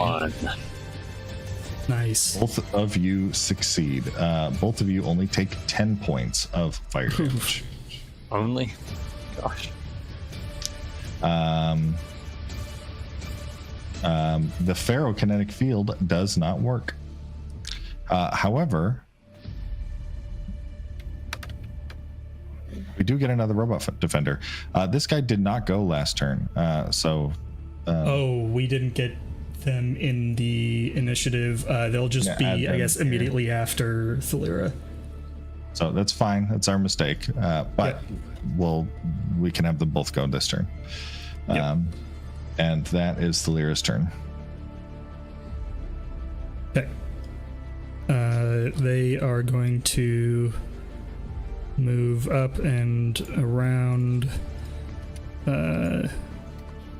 Ember in tree form. Crazy looking. Yeah. Sorry, I'm pulling up their sheet. I did not have it up with the rest. Okay. They are going to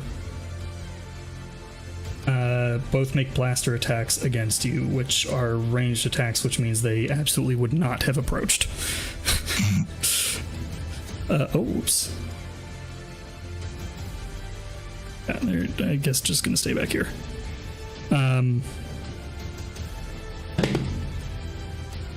A 9 and a dirty 20. Dirty 20 hits. You take 8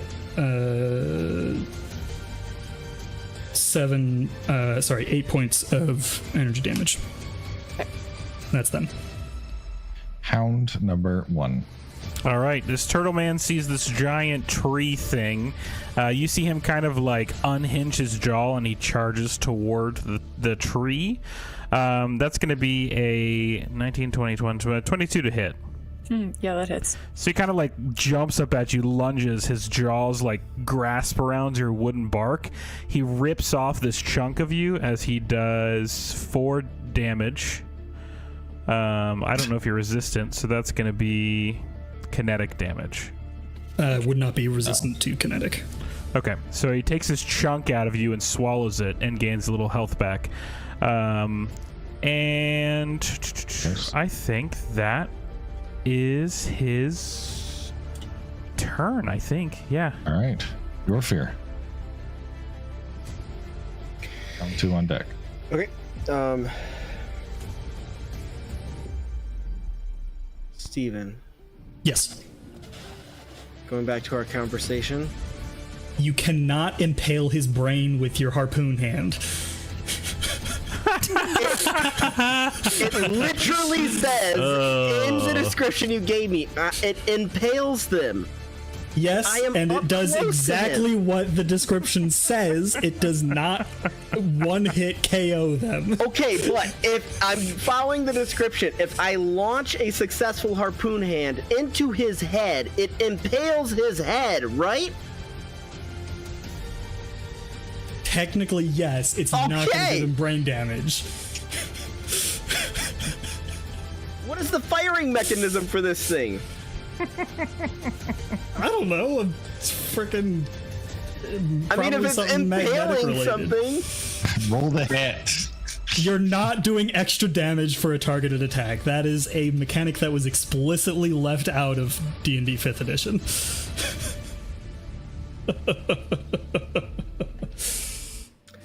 Well, I think that is silly, and they should change the rules because I followed it as it was written. But anyways, I'm going to launch my harpoon hand into his head. Okay.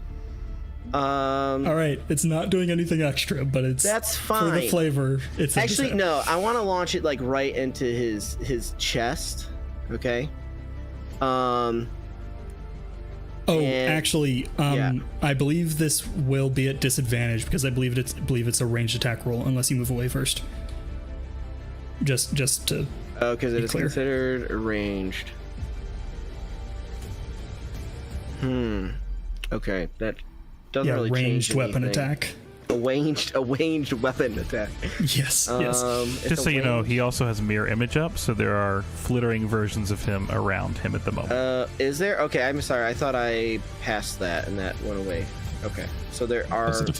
It's a different one. Okay, there are mirror image. Okay, thank you. Cool. So if I attack, that's at disadvantage again because I would roll for you to hit one of me or one of my images. the images. Okay. Yeah. Interesting. Okay.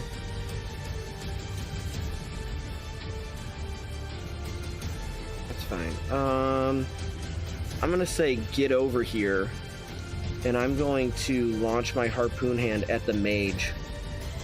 Oh, okay. Sure. 18 to hit. It hits. Yeah. Bonus action, I reel him right up close to me. All right. He looks terrified. Awesome. Yophia, not enough of a challenge for you. I just need sneak attack, brother. Wait. I don't think That's not how that works. Oh, that's not how that works. No. That's within 5. You That's have to fine. have Defense. an ally fine. within 5 feet. He has a harpoon in his chest. I'm just going to stab both of them. It's fine. It's all fine. Cool.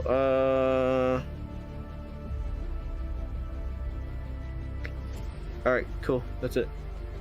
Oh wait, All 1d6 for this dude. Sorry. Oh, cool.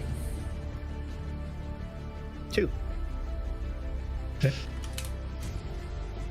Hound number 2.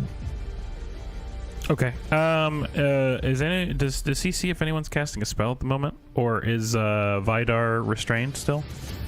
I don't think he is, and I don't believe anybody's casting a spell at the moment.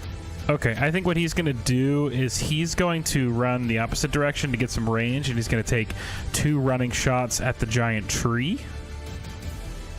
Okay. What's your movement speed? Just 30. A classic 30. Yeah, so that's going to be, let's see what his plus to hit is. That's going to be an 18 and a 23. Yep, those hit. Okay, sounds good. And then while I'm calculating damage, he'll also throw another taunt on you, another DC 12 charisma saving throw. The last one went away at the end of start of my turn. So Sure. he's going to try one more time at you.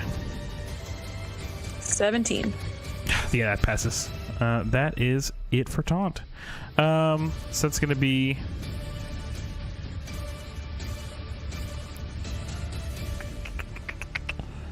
It's going to be 7 for the first hit, and then 8 for the second hit as 2 arrows plink into your wooden hide. Cool. And that's his turn. Okay. All right. I am going to pick up. Caster's on deck. What's that? Oh, okay. Caster's on deck. I'm going to pick up Vidar. Okay. And then carry him. And while I run, I'm going to. Can I like slam into the tree? How big is this tree? Person size. I mean. Okay. Can I shoulder charge the tree and push like to here? I know I probably need to make some dice rolls, but That's also, okay. So you're gonna take 2 attacks of opportunity to start off with. okay, and they're both done at disadvantage because attacks made against me on my turn are at disadvantage for cover to Oh, cover. wow. That's very cool. Good night. Okay, very cool. Okay. The first one is a 18. Hits. Second miss. The 18 does 12 points. That's a big hit. Vidar's not going to take any because he's not moving himself. Right. You have to be moving under your own will to take a. attack What's your of opportunity. normal movement speed? Mine. Yeah, 30. 30. Okay, so you definitely can get here. Okay. Stephen, what is Contested athletics check. For me. Yeah, from between you and the tree. Okay. He is also brawny. Does my gosh. Does he have a reduced I believe speed? that gives you advantage on the check, if I recall correctly. We're just going to go with that for now. Okay. So I mean, I roll a 20, right, for that athletics check. A d20, yeah. D20? Yeah. Yeah. Well, And Ember would roll an athletics check as well. okay. Well, I got 28. So. Never mind, don't roll. 28. I mean, it maybe goes 10 feet. I don't know. Screw it, sure. Okay, perfect. Okay. And then is my That counts as one of your attacks, okay? not a That's full action. That's fine. Can I move anymore? Am I allowed to move anymore? He's got you a move 15 feet holding Vidar. he's got a carry speed, a carry weight of like 400 pounds. I think he's fine. Okay, that's fine then. I just want to move to where the tree is where I want with Vidar if I can. Interesting. Okay. Yeah, what is happening in that chat? Sorry. I am. Can gonna, I make attack of opportunity? in the Yes. disadvantage? Are you still doing the same ability? It's just a thing that happens. It's a on his passive. turn. Yeah. Yeah. It's a passive. Dang. Cover to cover. Okay. Yeah. Then I swing wide. Okay. Okay. I'm going to cast Explosion Okay. What on earth? What? Which is you create an explosion at the point within range, so the range is 150 feet. Okay. Each creature in a 20-foot sphere centered on that point must make a dexterity saving throw. Oh, it's fireball. This is fireball. This is fireball. I wanted it like here so that I can He's had fireball the whole time. He's had fireball. Oh my get all god. those guys in there. Jesus. Nice. 300-foot tall Gith Yankee dropping fireball Oh, frick. with a lightsaber in his back pocket. Obi-Wan wishes he was this cool.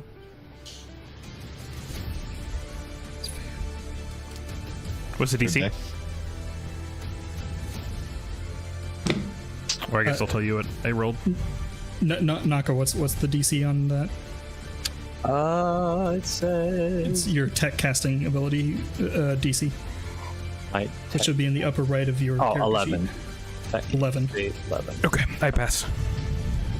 Should you take half? I pass.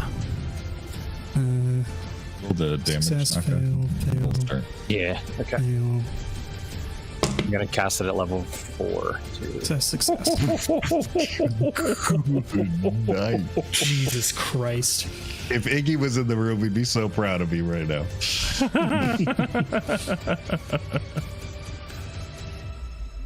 Because I'm immune. He's throwing explosions. That's your thing. Oh. Oh, I would be so proud. Gotcha. Yeah. Yeah. Do you want the damage? Yes. 21 total. 21. Oh, That's nice. surprisingly low, actually. That must have been low rolls. It's a D6. No, I mean it's a 6, 4, 5, and 6. It's a D6. Wait, no, it's Oh, It's it's 8d6 gosh, I'm up so to sorry. And then 9d6. 9 for up. okay. So let me. Okay. Jeez. So it'd be 9. So that's less than half. I'm sorry. Okay. So let me. Oh my god. I misread. You can also Google roll 9d6 and it'll do it really fast. Look at those first 4 rolls. Those first 4 rolls were really great. What, That's okay, what was fair, that first that's for? We'll keep those. It's 21, right? Yeah. Yeah, 21. So I'll do 5 more then. Oh my Oh god. my gosh! Oh my god. 21 Oh plus my! 16, 37 total damage. Nice. 37. Great job, Naka. Jonathan. Halved to 18 for the successes. Oh my! Okay, Even we're with gonna the have success? some interesting stuff happening in a second. But okay. 18. Moly. So I would say even with the success, the turtle like kind of dodges the initial blast and the force just obliterates him as it comes after him. Oh. He's completely gone. All right. Yeah, this scout is, or warrior rather, the one that just disappeared is dead. Both of so that the other two standing in that corner are still up, though not looking hot. Robot.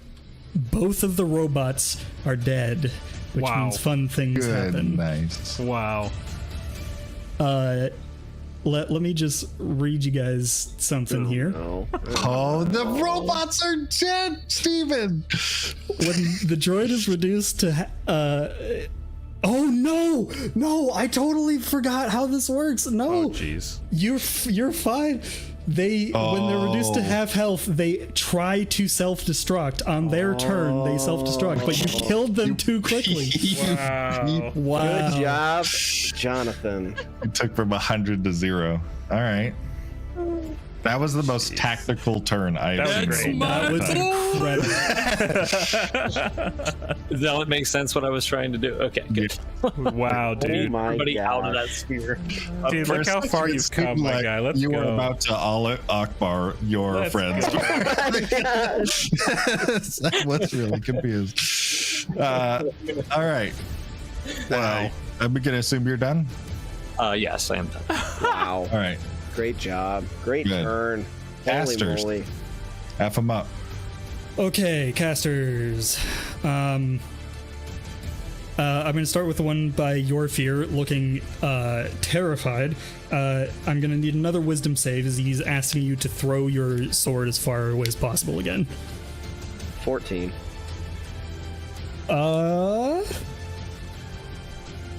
Dang it. Oh. Meets it. Okay. The other is going to... Ooh, that could be nasty. Just checking the wording on a spell. Cool.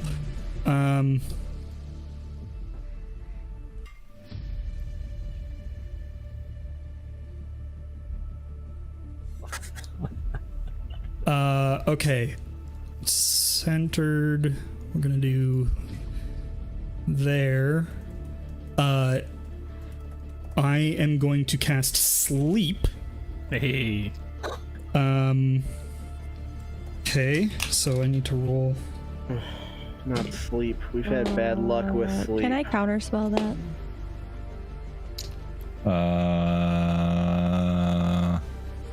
Oh, actually, if you can't counterspell it, then he couldn't have cast it without moving. Hold on. Well, okay, hold on. So that goes through the wall of force. I know things inside the wall of force are not targetable, but are things on the other side of the wall of force targetable? I feel like it would still give full cover, which does mean that he can't do that unless he can get to a point where he can see that spot.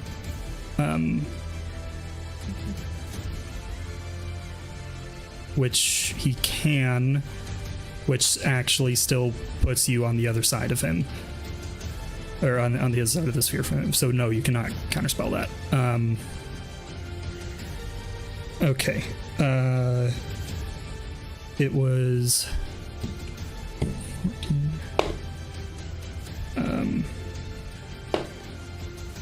Does anyone in this little cluster here have less than 21 hit points? Less than 21. Yes. Naka falls asleep on the ground.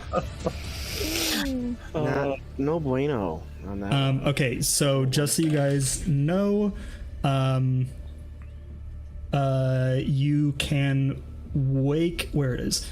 You can use an action to shake or slap the sleeper awake, or if when you take damage, Naka, you will wake up. Okay. All right. That's their turn. Done. Warriors. There's only one still up. Warrior. Gonna run over here. I am Groot. And Cut his head off. Take advantage of the sleeping Naka. Do it. Do it. With advantage. No. That is I believe, a 21. Oh. Apologies. That is a 19. Yes. Does that make the difference? Still hits. Okay. Okay. For a large Githyanki, I like to be half naked, so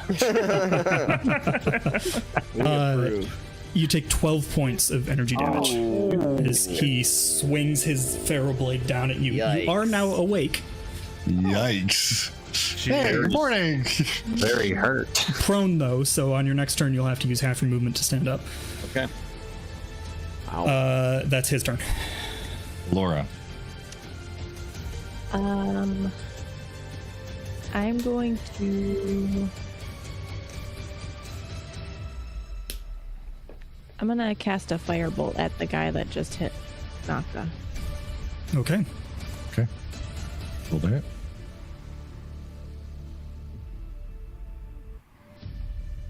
Ooh, 11. Can I use my Tides of Chaos for that? And Yes, you can. okay, cool. 21 to hit. Hits. Cool. 9 points of damage. 9? All right, that is just enough Nice. Wow. Sick. to knock him out. Blew a hole through his face. Cool. And then I was gonna, So just calling it out so we remember, on your next spell you will roll on the roll to see if you wild magic surge. yeah. Oh, boy. I was gonna quicken cast invisibility, so I'll just roll that right now. Okay. Yep. Don't roll a 1. Okay. 85. I don't have my. No, sorry. You roll a wait. Well, because I just used my Tides of Chaos, I automatically have a surge, correct? Yes, you're right. I'm sorry. Yes. I was totally misremembering that. Yes. She has beards of feathers Fine. again. I have. Cast a fireball on Mirror yourself. Image. Have Oh, mirror nice. image? Awesome. You're invisible that's great. and have mirror image. That's You will great. never get hit Jeez. unless there's an AoE. Cool. Be sure to remember that. You'll be in charge of managing that. All right. You have your movement still if you'd like to use it. I'm going to move. Oh, I can't move myself. Why can't I move myself? Are you on a ruler? Oh, there we go. Oh. Oh? What's he doing? I can move you if you need to.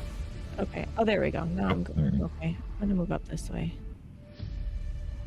Okay. Okay. All right. Next up is the scouts. Okay. Which I believe both are up. Is Yep. that right? They were both in the fire blast. No, this one should have died. I missed that. Okay. That one should have died. Okay. Nice. Nice. Gonna run over here and take advantage of prone Naka, which I believe still gives him advantage on the attack, That's not great. Did you get sneak which attack with also that? gives him sneak attack. No. Oh, he down. He's hurting. You are fine. That was an Okay. 11 Okay. with advantage. Oh Crit my failed on gosh. the 1. Oh my gosh. Oh my gosh. Oh my gosh. You All right. almost met your maker. You don't even want to know how much HP I have left. 1. Not quite. 1.4. Iggy. What are you doing? I would like to do a couple of things. I would first like to ignite my Pharaoh Blade and jam it into the window. Oh boy. Let's go! Oh My. Let's go! We talked about that happening too. We did All talk right. about this happening. right. And I will wait until you tell me what that is doing before I do my second thing. Well, I think you need to make an attack roll against the window and roll some damage as well. Okay, I'm intending episode 1 Trade sure. Federation negotiation style, just stab straight in. For sure. Does an 18 hit the wall? Yes. All right, now damage. Is this just my normal 2d8? damage for? Yes. 2d8 plus 1. Oh, it's +7, baby. Ooh. 16. Nice. Not great. It's okay.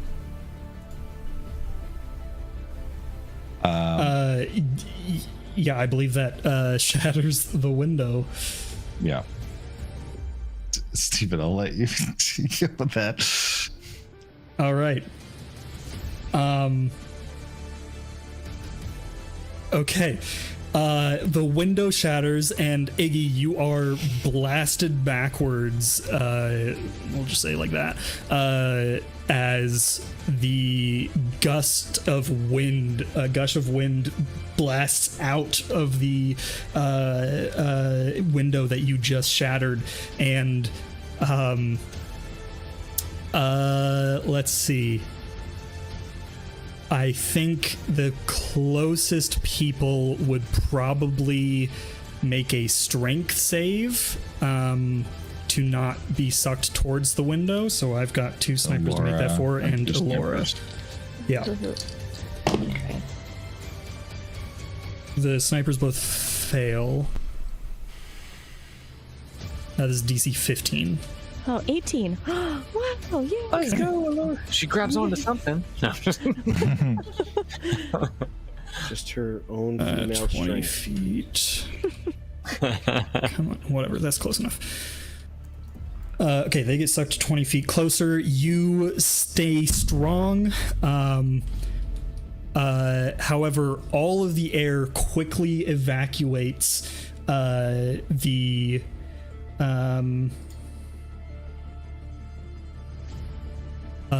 all the air quickly evacuates the room, and you are all suddenly can no longer hear anything happening around you as the sound all cuts out. And I believe the remaining hound, who is not wearing a spacesuit or helmet, is now suffocating, as well as Valmir is suffocating. They are not dead. Yeah. Hold on, let me pull up the suffocation rules. The suffocation rules also usually have a time that you can hold your breath. That does not count for this. When you are in a vacuum, you cannot hold your breath. It is gone. So, instant damage time.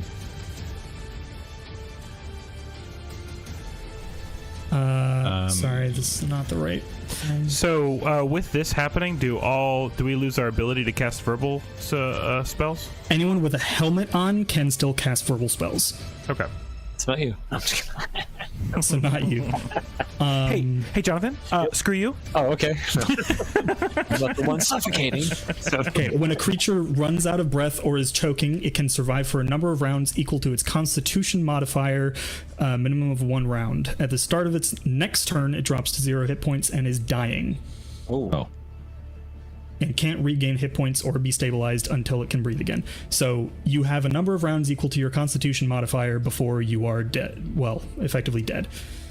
Well, but on their turn, they're gonna just go unconscious. No, it's on the next turn after the number of rounds. So they have a minimum of 2 rounds before they are dead. Gotcha. No, minimum of. Oh, sorry. Yeah. So because they can hold their breath, survive hold their breath, one but round. They can survive for 1 round, and then on the next round they die. If their Constitution is only 1. Sure.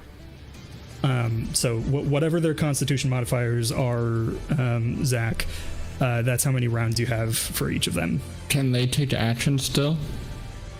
Yes. Yeah, they can still act normally until that the Constitution number of rounds passes, and then they are unconscious. I believe that's 1 round for both of them then, for what it's worth. Okay. How are the people inside the wall of force looking? They are entirely unaffected. Fantastic. I was hoping you would say that. Okay. I'm going to use my bonus action to push the button on my bomb. Jesus Christ. There it is. You gonna bowl it? Just roll it? No, there's a wall of force there. No. Okay. Yeah. I didn't think that direction.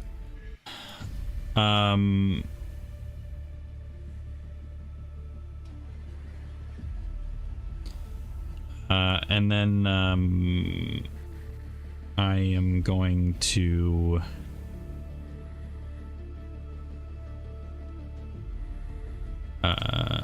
use my movement to just come over here and kind of be behind cover.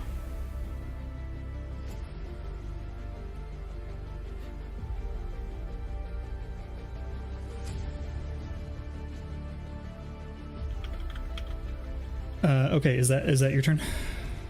That's my turn. All right. Okay. Snipers. 2 attacks against Alora, because that's who they can see right now. Yep, sorry.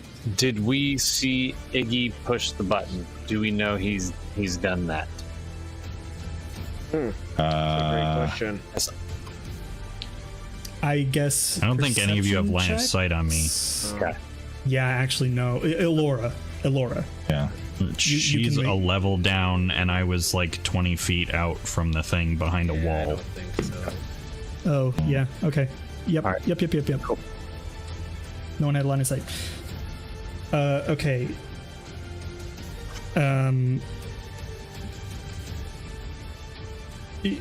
Trevor, you're talking about yours? Yeah. Yeah, removable. Okay. Okay, that is a. What's my bonus? That's a 15 and a 21 against Alora. Those are you shooting one of my mirror images or So two or what? if the attack hits your AC, you roll to determine whether it hits a one of your mirror images for each roll for each attack.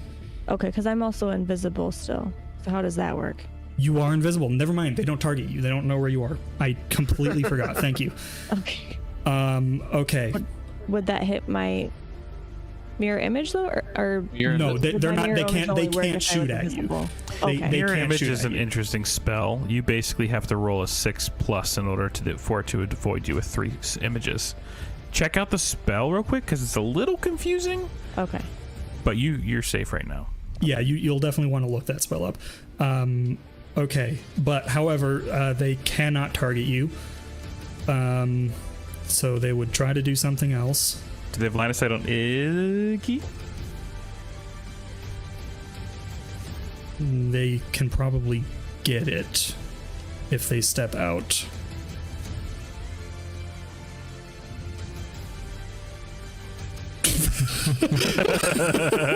Bye. There you go. Okay. So let's see. Can this one get there? 22. Iggy just holds the bomb up and then run away. Okay, so this one's actually going to be a disadvantage. So it was a 15 and a 21. So the second was 21. I'll re-roll that. 15 and 16 against Iggy. I am going to roll my kinetic combat die. Okay. Let me just double check that I'm rolling the right die for that, because I don't remember what it changed to.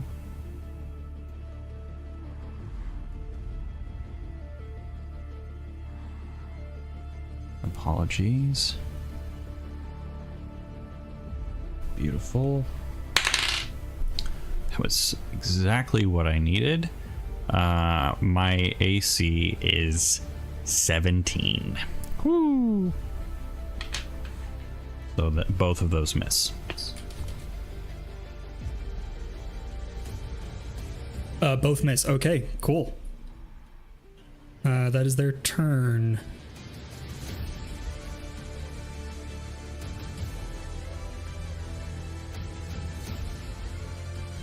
Ember.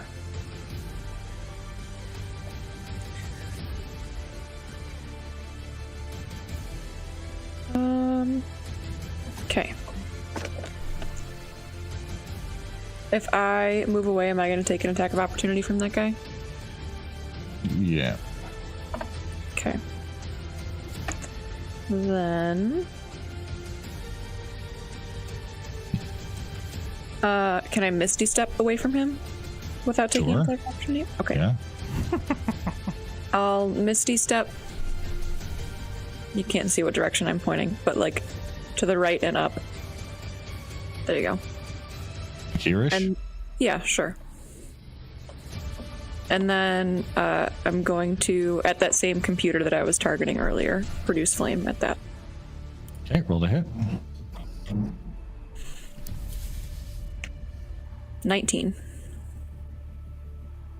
That does hit. Roll damage. 12. Oh, wow. Yeah. You do manage to smash that thing into a big old fireball. You don't, outside of the computer being destroyed, you don't notice anything else change. Okay.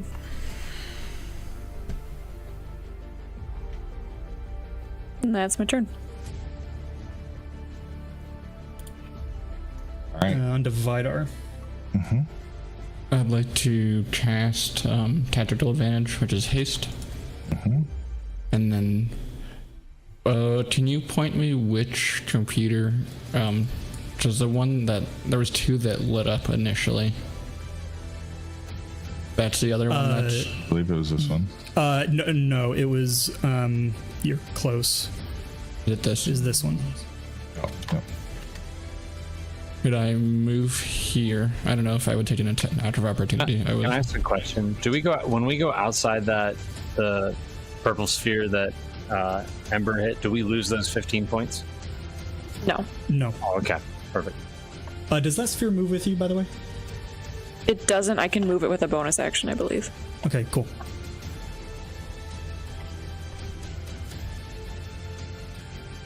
That's very important to me being alive right now. So. Would I be taking an attack of opportunity if I move? Yes. That is fine. I would like to move there. Miss. With my hasted action, I would like to use Rhyme Shot on the computer. Then Okay. 22 to hit. That hits.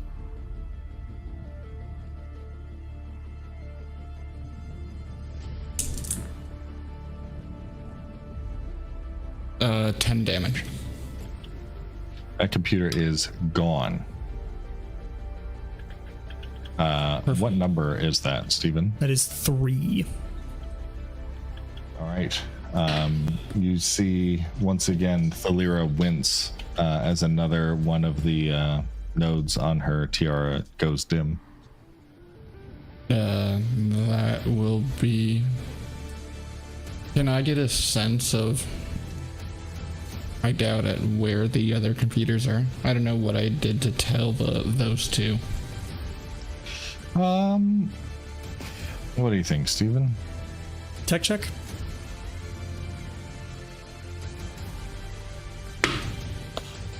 That was a natural 20, so 32. All right. Time to light him up.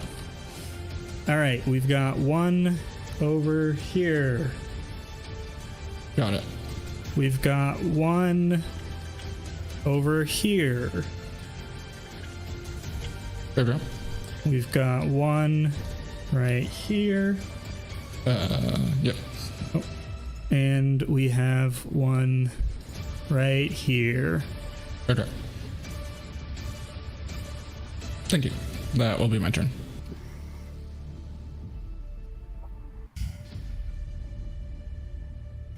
Valmir. Look at your fear. Well, it looks like.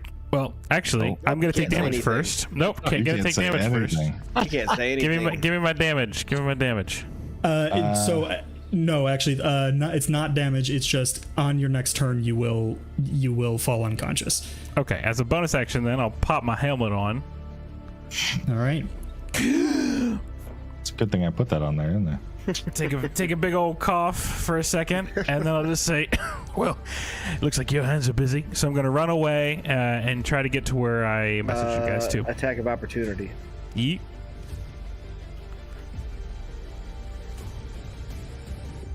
That's a natural 20. Jesus. That smashes one of my mirror images. as I run out of your range. Incredible. Incredible. Is that the best? I'm right next to multiple enemies. Can I go further back to the left, or is that what I have to? Is that where I have to be? You can be like there. I just need to see. Everything within 15 feet of me is difficult terrain. Okay, hold on.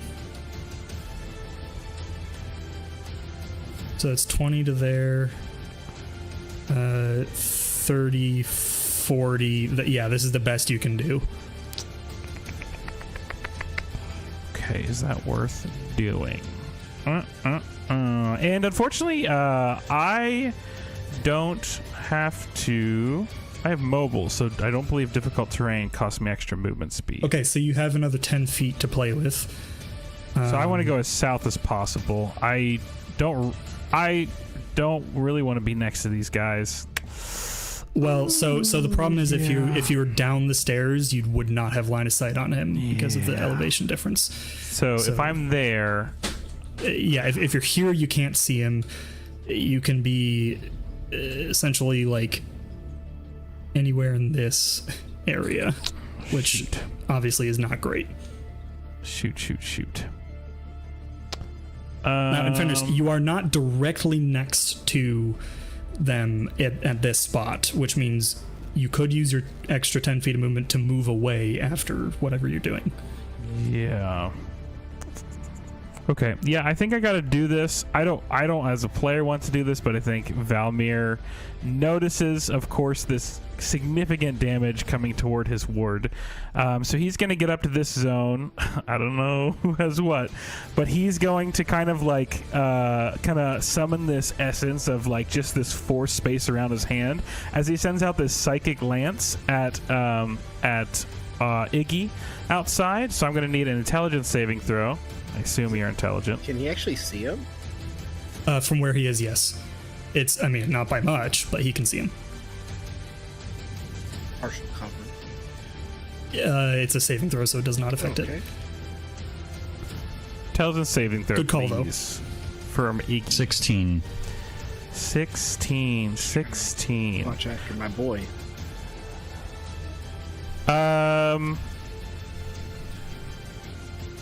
I'm going to go ahead and use silvery barbs for you to roll that again. Oh boy. 15. Oh, that fails, baby. So you're going to take 23 psychic damage, and you are incapacitated. Wait, could I use unluck on him? You could also counterspell, right? Yeah, you could counter. Oh, or I could do that. Yeah. What are you counterspelling? Whatever you just did. Well, he cast two spells. I cast two. So you cast there's the two? psychic lance and there's the Silvery silver barbs hits first, and then psychic lance hits second. Yes, that would be I don't know if accurate. you know the difference or what's happening there, but that's the deal. I mean, psychic. either one of them would nullify whatever effect is happening. Well, because no, I made the save. You take partial damage if you succeed on the psychic I don't lance. care about the damage. Just doesn't want to be incapacitated. Yeah. So Yeah, this is- Counterspell. The lance then? Yeah, the lance is what incapacitated him, I think. Okay, so that's going to be 4th level, so you're going to need a roll for it then. Unless if you're... Well, I probably shouldn't have said that, but...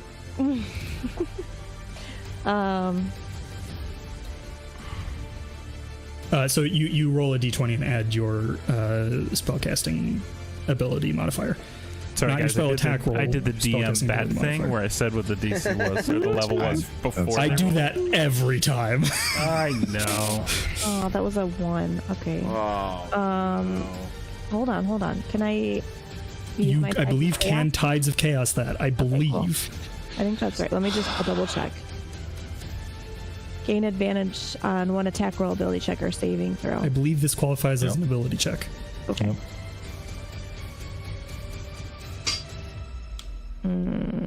That's a... Wow. This is just a charisma roll, to be clear. Oh, that doesn't cut it. That does not cut Wait, it. that was just a charisma, though, right? I Yeah, I so- just rolled a d20 and then Yeah. added my modifier, correct? Yeah, that's correct. Yeah. Okay. Okay, so 23 damage, and you are incapacitated by Psychic Lance. The creature you are incapacitated until the start of my next turn. Is this concentration? Yes. Let it be known, this is concentration. And for what it's worth, mirror yeah. image is not concentration, so That's fine. That's fine. I just want to call out. This potentially, if this concentration is broken, this could kill literally everyone. Or rather, if the concentration is not broken. Right. Right. This is potentially catastrophic. got to move the game along, boys. This is a campaign ender in a bad way if that concentration is not broken. I don't know if Valmir knows fully what he's doing, but he has had enough of what's going on in this room. He sees his hounds dropping. He hops out here. He doesn't know what you've got, so he is just intending to stop you. He sends out this kind of like volley of magical spells as he's like dueling with Allura, and it just barely ekes through. And you feel this just stunned energy take over your mind and pause you from moving for a split second. And that's my. I'll use the rest of my movement speed to get away somewhere, and that's my turn. So Jesus Christ. I have a reach of 10 feet. As he moves away, can I take a swipe? Oh my God, you do. Ooh. Let's go. Yes. I totally forgot about that. Yes, you can. Go for it. 22 to hit. Yes. You smash through my second mirror image as I move away. Oh My my God. gosh. I also just want to be clear. Zach does not know what he just did. All right. Playing with the DM, baby. Oh my gosh. It is now Thalira's turn.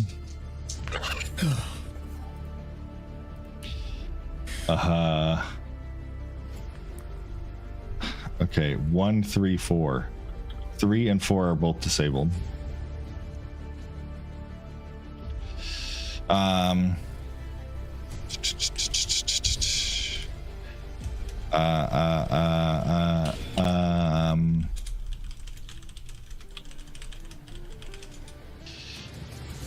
Ember. No, Allura. Oh, you are visible now. Yep. God dang it.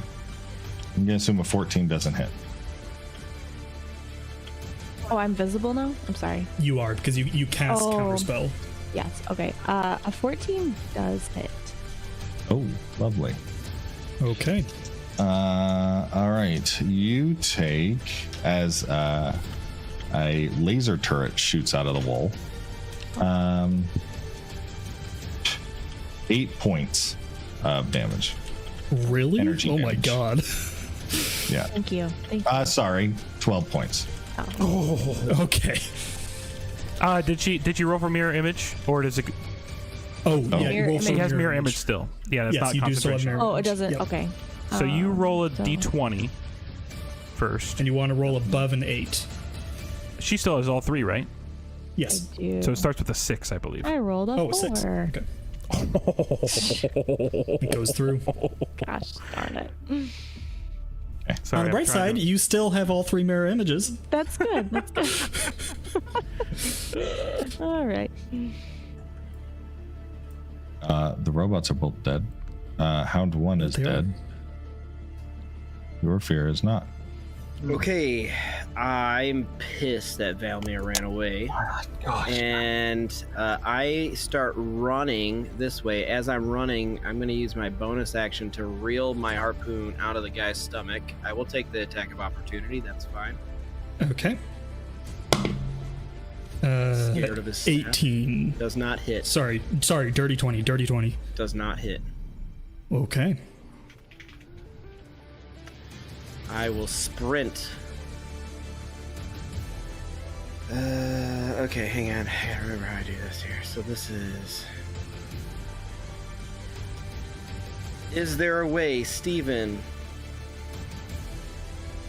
I will take the attack of opportunity if I have to. Can I slide myself around Valmir to get to his backside for an attack of opportunity? Or for a sneak attack? No, you can. So in D&D, in 5th edition, there is no concept as what direction you're facing, technically. Gotcha. So, I mean, you can get to the other side of him, but he's still fully aware of where you are, even if you were to try to hide. So you can't get sneak attack that way, unfortunately. Mirror images up? I have one little flickering image kind of sneering your direction.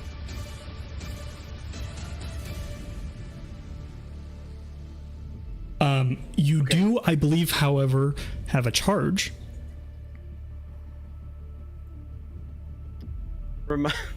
I'm so sorry. Remind me of the chart. Yeah, with Yorva, it gives you. I'm going off of memory because I don't have it up in front of me. The weapon has one charge. Each time the wielder kills a humanoid with this weapon, it gains a charge. It cannot. That's right. As a part of an attack, the wielder can spend one charge to gain advantage on the attack. If the attack hits, it's an automatic critical. That's what it is. Okay. Yeah, I'm gonna get up close and personal, and I'm gonna swing at him with Yorvo, and then I would like to burn our charge if it does hit.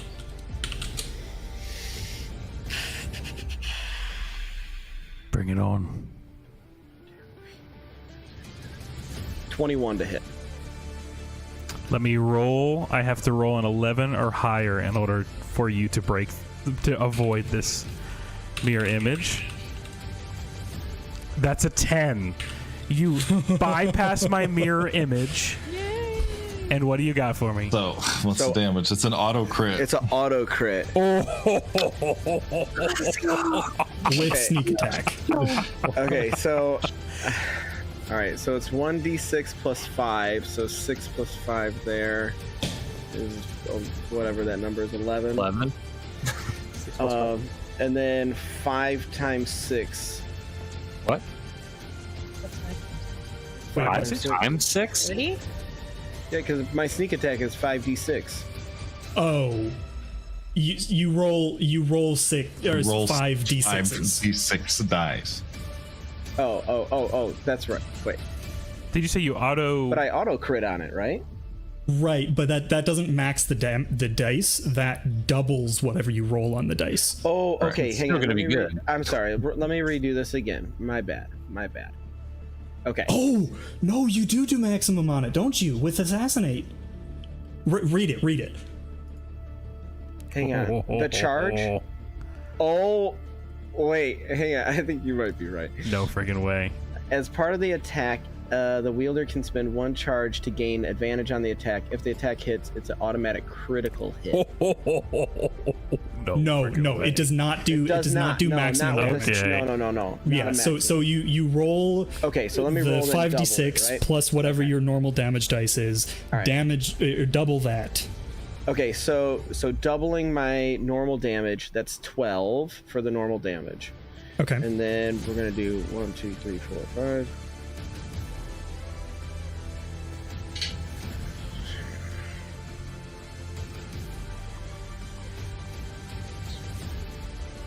Plus 16. Not great, but Was that doubled? that was doubled. Yeah, I rolled. You rolled Wow. 5d6 and you got 8. Yeah, I got 1, Okay. 3, 1, 1, and 2. Oh, wow. Yikes. Yeah, big time Wow. sad. Oh, Okay, so that's 16 plus what was the original damage? 28. 12, 28 yeah. total. So Sorry, guys. 28 total damage. 28 total damage.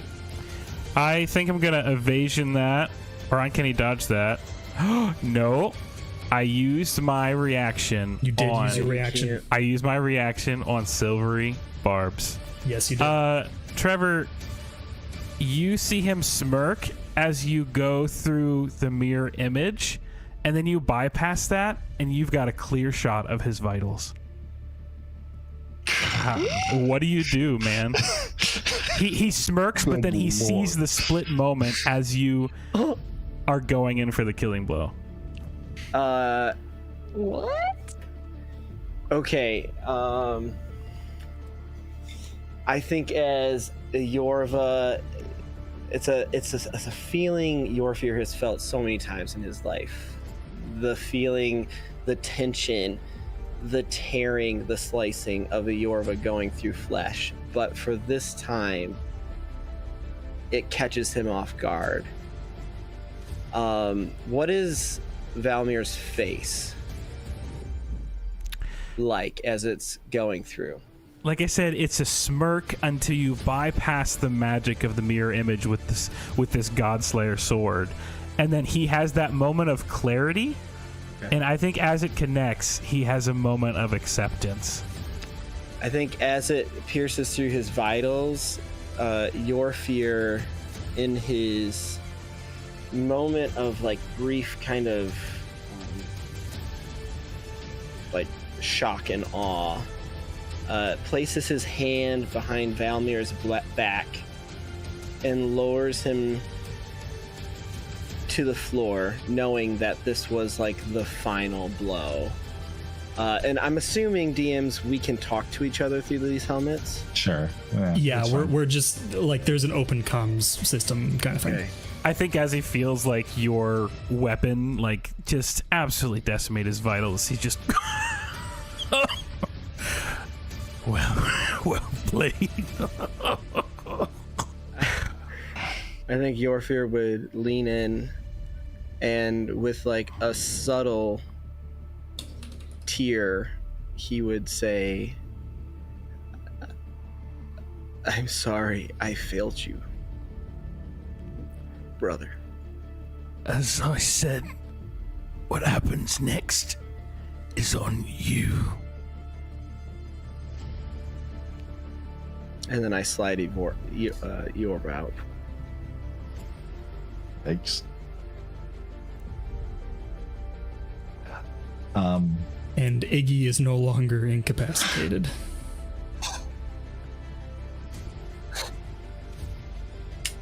He wakes up and panic detonates. No,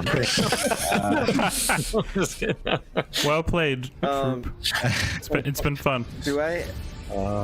Thank you, Zach. That was awesome. Thank you, Zach. Thank you, Zach, for joining us. I do incredible. still have some movement, if you will let me. Yep, go ahead. So I used 16, so I got another. Yeah, I'm just gonna get as close to my troop as I can. Yep. Sweet. And that's the end of my turn. Go ahead. All right. Next up is Naka. Okay, so I have to Engaged up a little bit. use half my movement to get up, right? Right.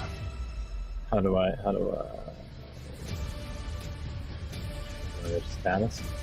There you are. There you are. I got you. Great. Yep. Alright, so I can still move.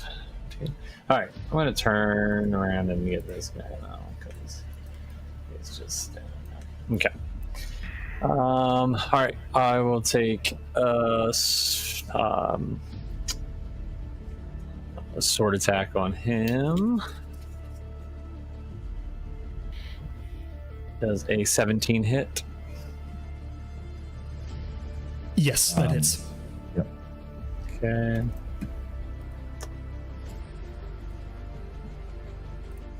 That's 9 points of damage.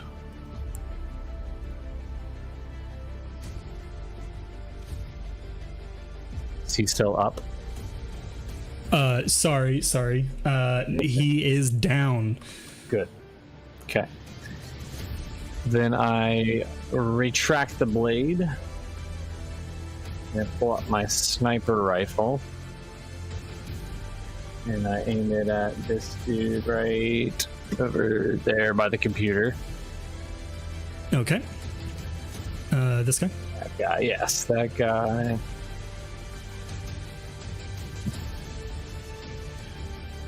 And plus 7. 23. Does that hit? That hits. Okay. All right. 14 points of damage on him. 14. Yeah, I rolled. God. I rolled an 11 plus 3. So Bye bye. Naka is just racking them up. Do you reach down and just draw a couple tallies on the ground really quick? carve them into my skin as tattoos. No. Oh my gosh.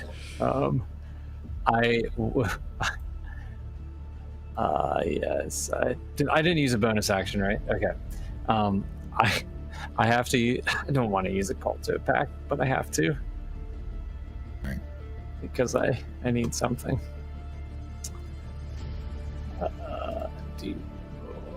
Okay, through what is it plus my tech casting? Okay, so I rolled a 3, so I get 6 points of damage added. Okay. Caleb, I believe that there is one hound still up, which would have been immediately after Naka. So Okay. I'll handle that. It's going to be 2 short bow attacks against Naka. That's a 17 and a 15 to hit. They both hit. Really? Okay. I'm only at 15. Remember, I leave you half naked. The first one does 12 damage. Oh my god! Are you down? It's not yet. Okay, the second one does 8 damage. Yeah, I'm down. Okay.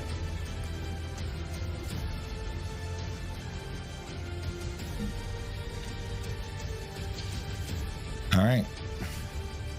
Casters. Oh, at the end of his turn, he goes down, and I guess he just dies because there's no saving right. throws for. Night. Okay, casters. The one is down. The other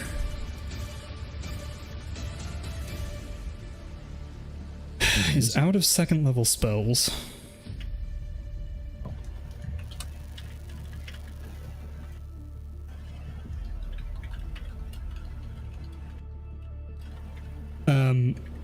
Is going to magic missile your fear. So that is 3 missiles.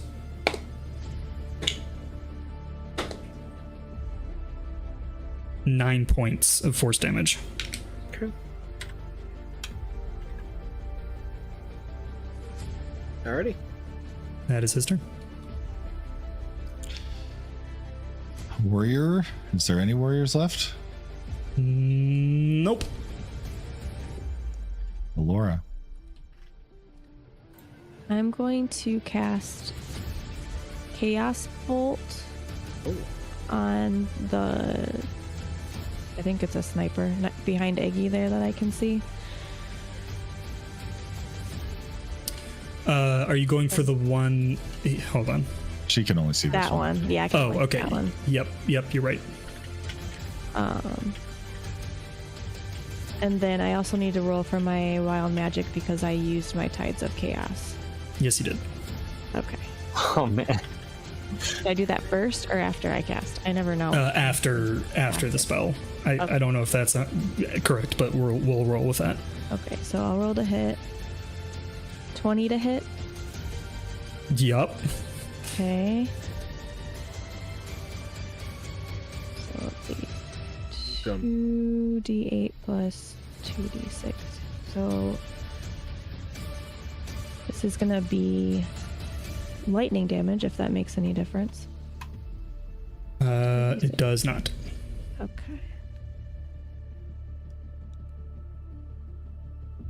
Oops, I did that funny. Okay. It was 10 plus 8, 18 points of damage. 18. He is still up. Okay. And then Not looking great, but still up. And then D100. I rolled a 30. I teleport up to 60 feet to an unoccupied space of my choice that I can see. Oh, Oh my god. Okay. Let's go. That's easy. All right, all right. well, I guess you're. Let's see, where do I want to go?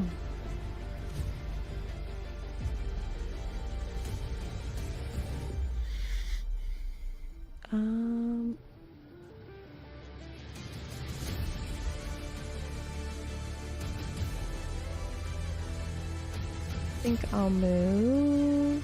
That's your radius. So pretty much Whoops, anywhere Sorry. in there. Yeah. Move over there. Okay. And that will be my turn, I think. Do we have any scouts left? I believe the last one just died. Yep.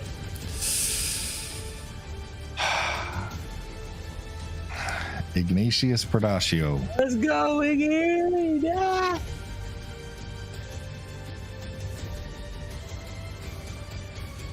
What do you want to do? Let's blow this up. I'm gonna go over our intercom.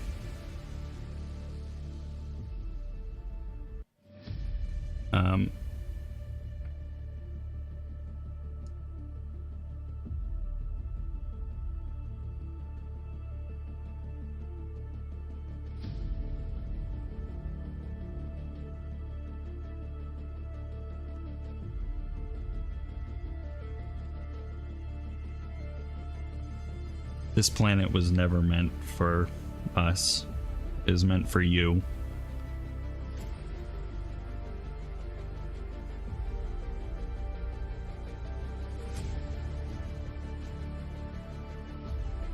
Hopefully the actions that we have taken here today keep this world going.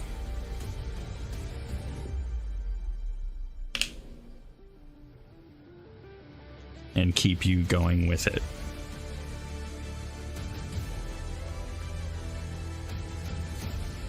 Your fear, I know you already have your hands full with Finch, but if you could watch out for Higgs for me, I'd greatly appreciate it.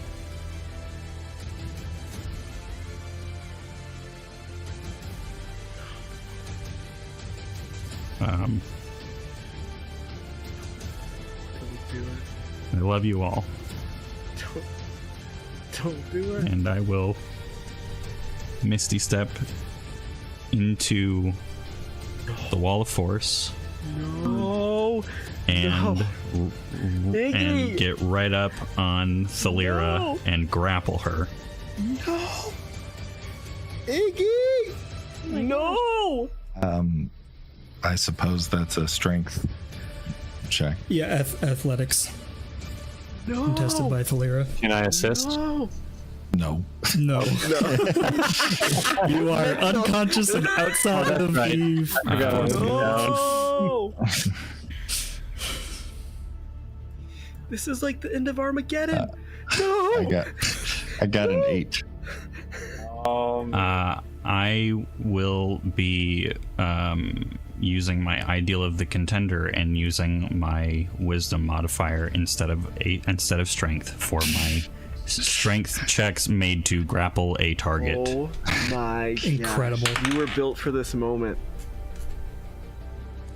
And that is a 12 to grapple. Oh. The Lyra, who's levitating a couple inches off the ground and not even looking in your direction, you just full like linebacker knock her out of the center and flat onto her back, and she looks up at you with all the fear in her eyes that you could imagine. Anything else? No. Goodbye, my friends. No. Oh my gosh. No. That's my turn.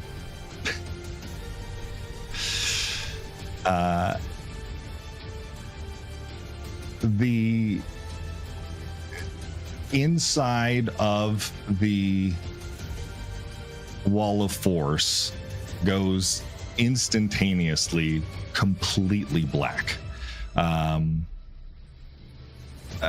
it is not like you are looking into a cloud of darkness. It is as if all of the light that was inside that wall vanished out of existence.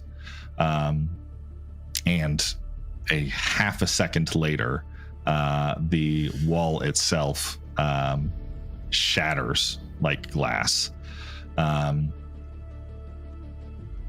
Steven, you're gonna have to remind me. We have some Yep.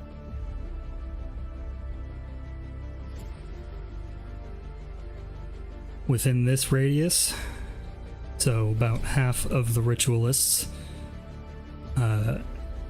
they are all immediately crushed into blackness. Within this radius, I need strength saving throws. If you're already down. You automatically fail strength saving throws. Let me double check that, but I believe that's the case. Does Ember have to roll? She's like a quarter. No, it would have to cross her center line.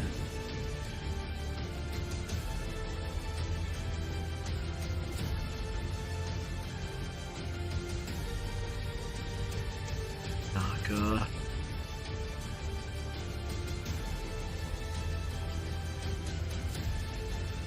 The creature automatically fails strength and dexterity saving throws. Oh.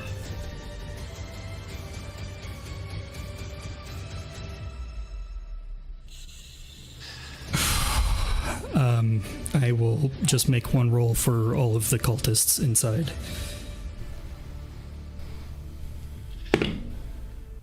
That is an 11.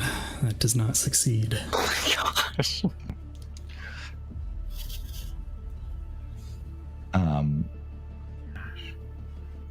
There is a blast of wind. None of you obviously having to make checks for it, but everyone in the room just pulled a foot or two in that direction. And in the same amount of time it took to start, it stops. And you see almost a perfect sphere of non-existence centered on where Iggy once was. You see the sort of edges of that whole radius almost glassed over in one like smooth finish.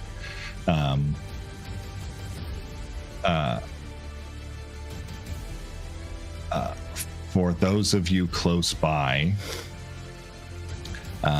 you would also be able to see sitting at the bottom of the dome is somewhat miraculously perfectly preserved a tiara that has nodes poking out the front of each face.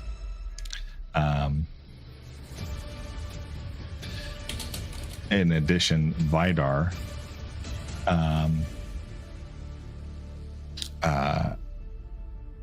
well, I guess all of you would start hearing alarm bells blasting. Well, I guess you would if there was air in here.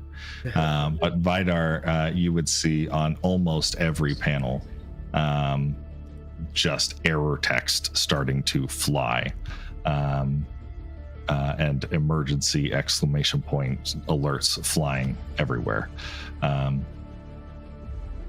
And you feel a small sort of vibration in the floor. I imagine also at this point, the few cultists that are left standing probably start sprinting. Yep.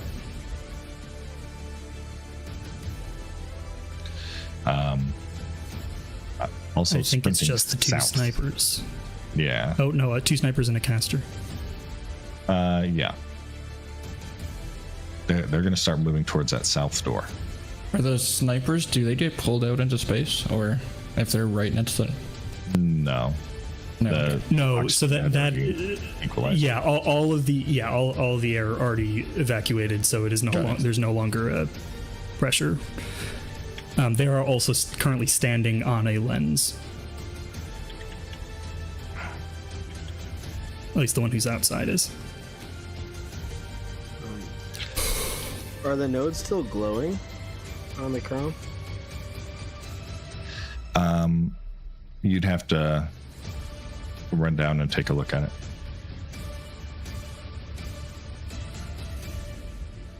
I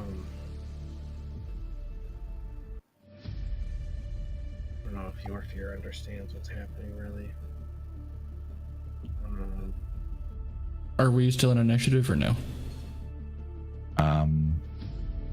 I think if you are going to attempt to finish off the others, then probably.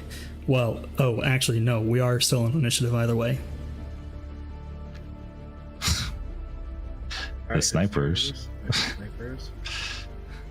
probably gonna use their full dash.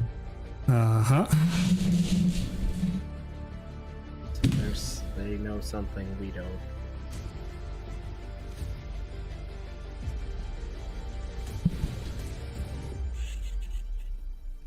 That's them. Oh yes, those are all gone.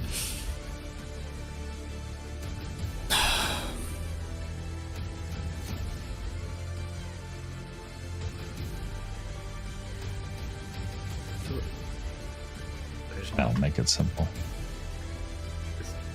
His body gone. Yep. You no longer see Naka. Oh.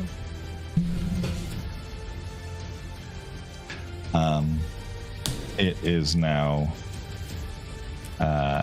Ember's turn.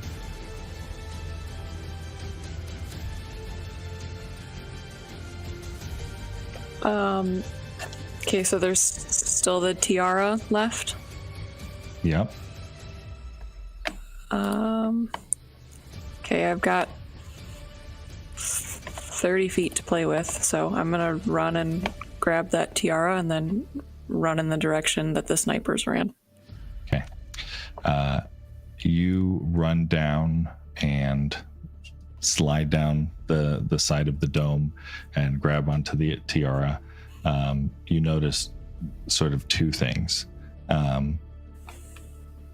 The tiara, when you grab it and look at it, every single one of the diamond-shaped nodes, the nodes seem to be completely missing, and in their place are actual diamonds.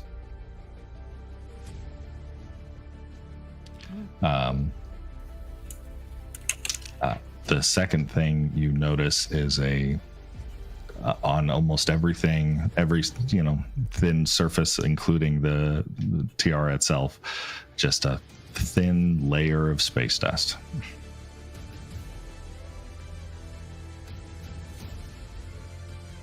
I think before I would start running towards the snipers, I would toss the tiara to Vidar.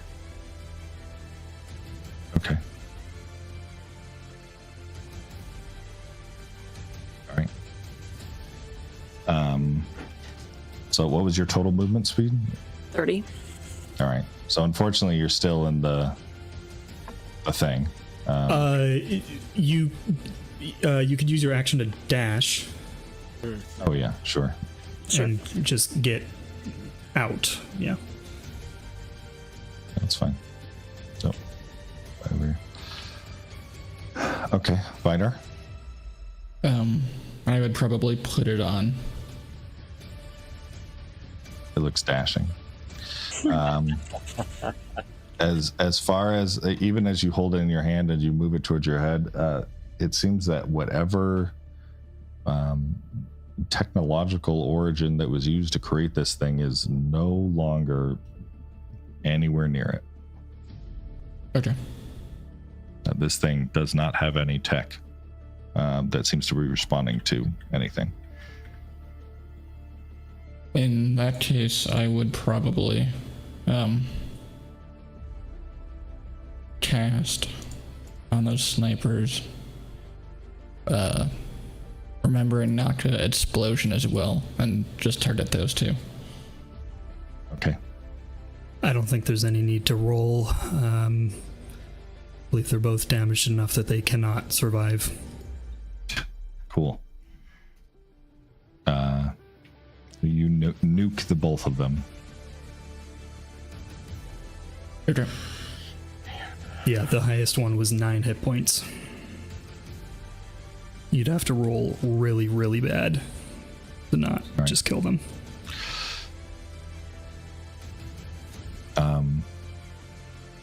Okay. I think with that, technically, we're out of initiative. There is one more. Oh, gotcha.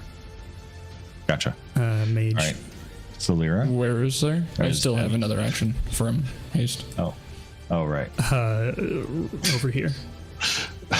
Oh, there's one more? Point them out for I'll me. take it. No, I'm mad. I'll go over there and I just swipe with my spider legs. Okay. 17 to hit. That hits. Tell you right now, he has 11 hit points. Oh, I forgot let me find the damage again.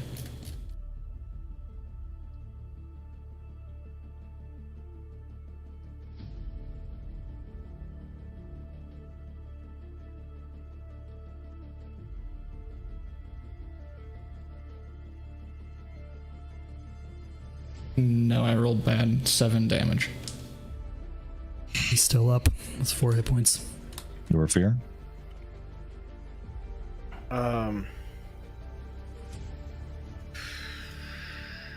Okay, I'm seeing where Vidar put the crown on and he ran backwards to the snipers to try to finish him off. He finished off the snipers and then ran back towards the mage that you had impaled to try to finish him off. Didn't quite. And the other snipers ran, and like everyone was trying to make a run for the west, right? The south. South. Which is the entrance. Yeah. Okay.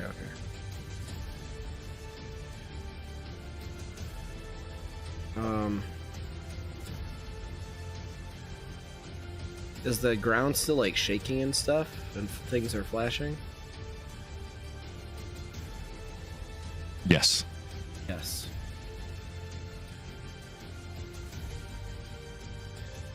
Okay.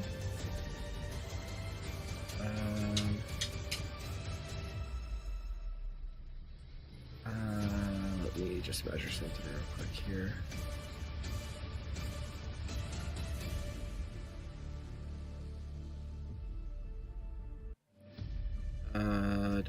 I'd like to harpoon hand the mage and yell out, "Shouldn't we be trying to find a way out of here?"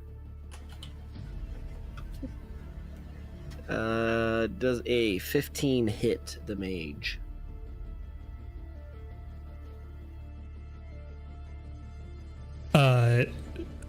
Apologies. 15 does hit.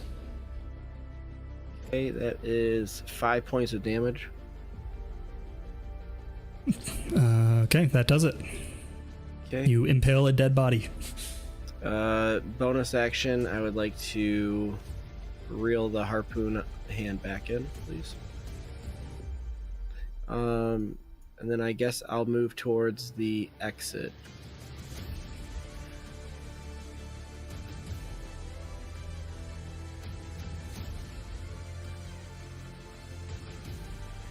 Okay.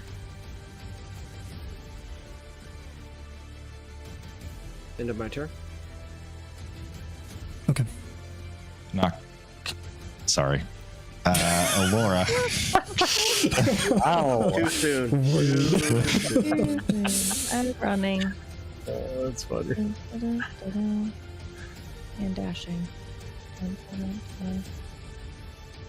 All right. Without any of the enemies, I imagine you're all running.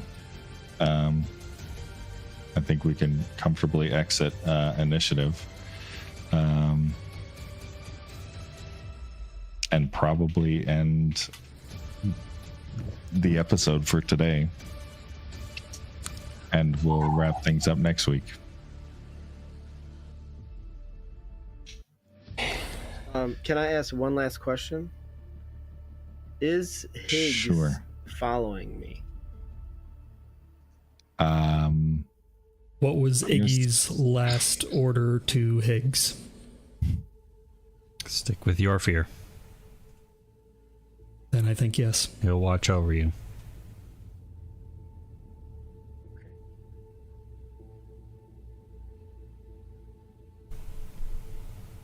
Then yes.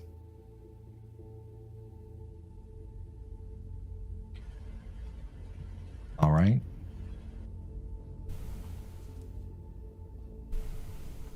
That's going to be the end of episode 21.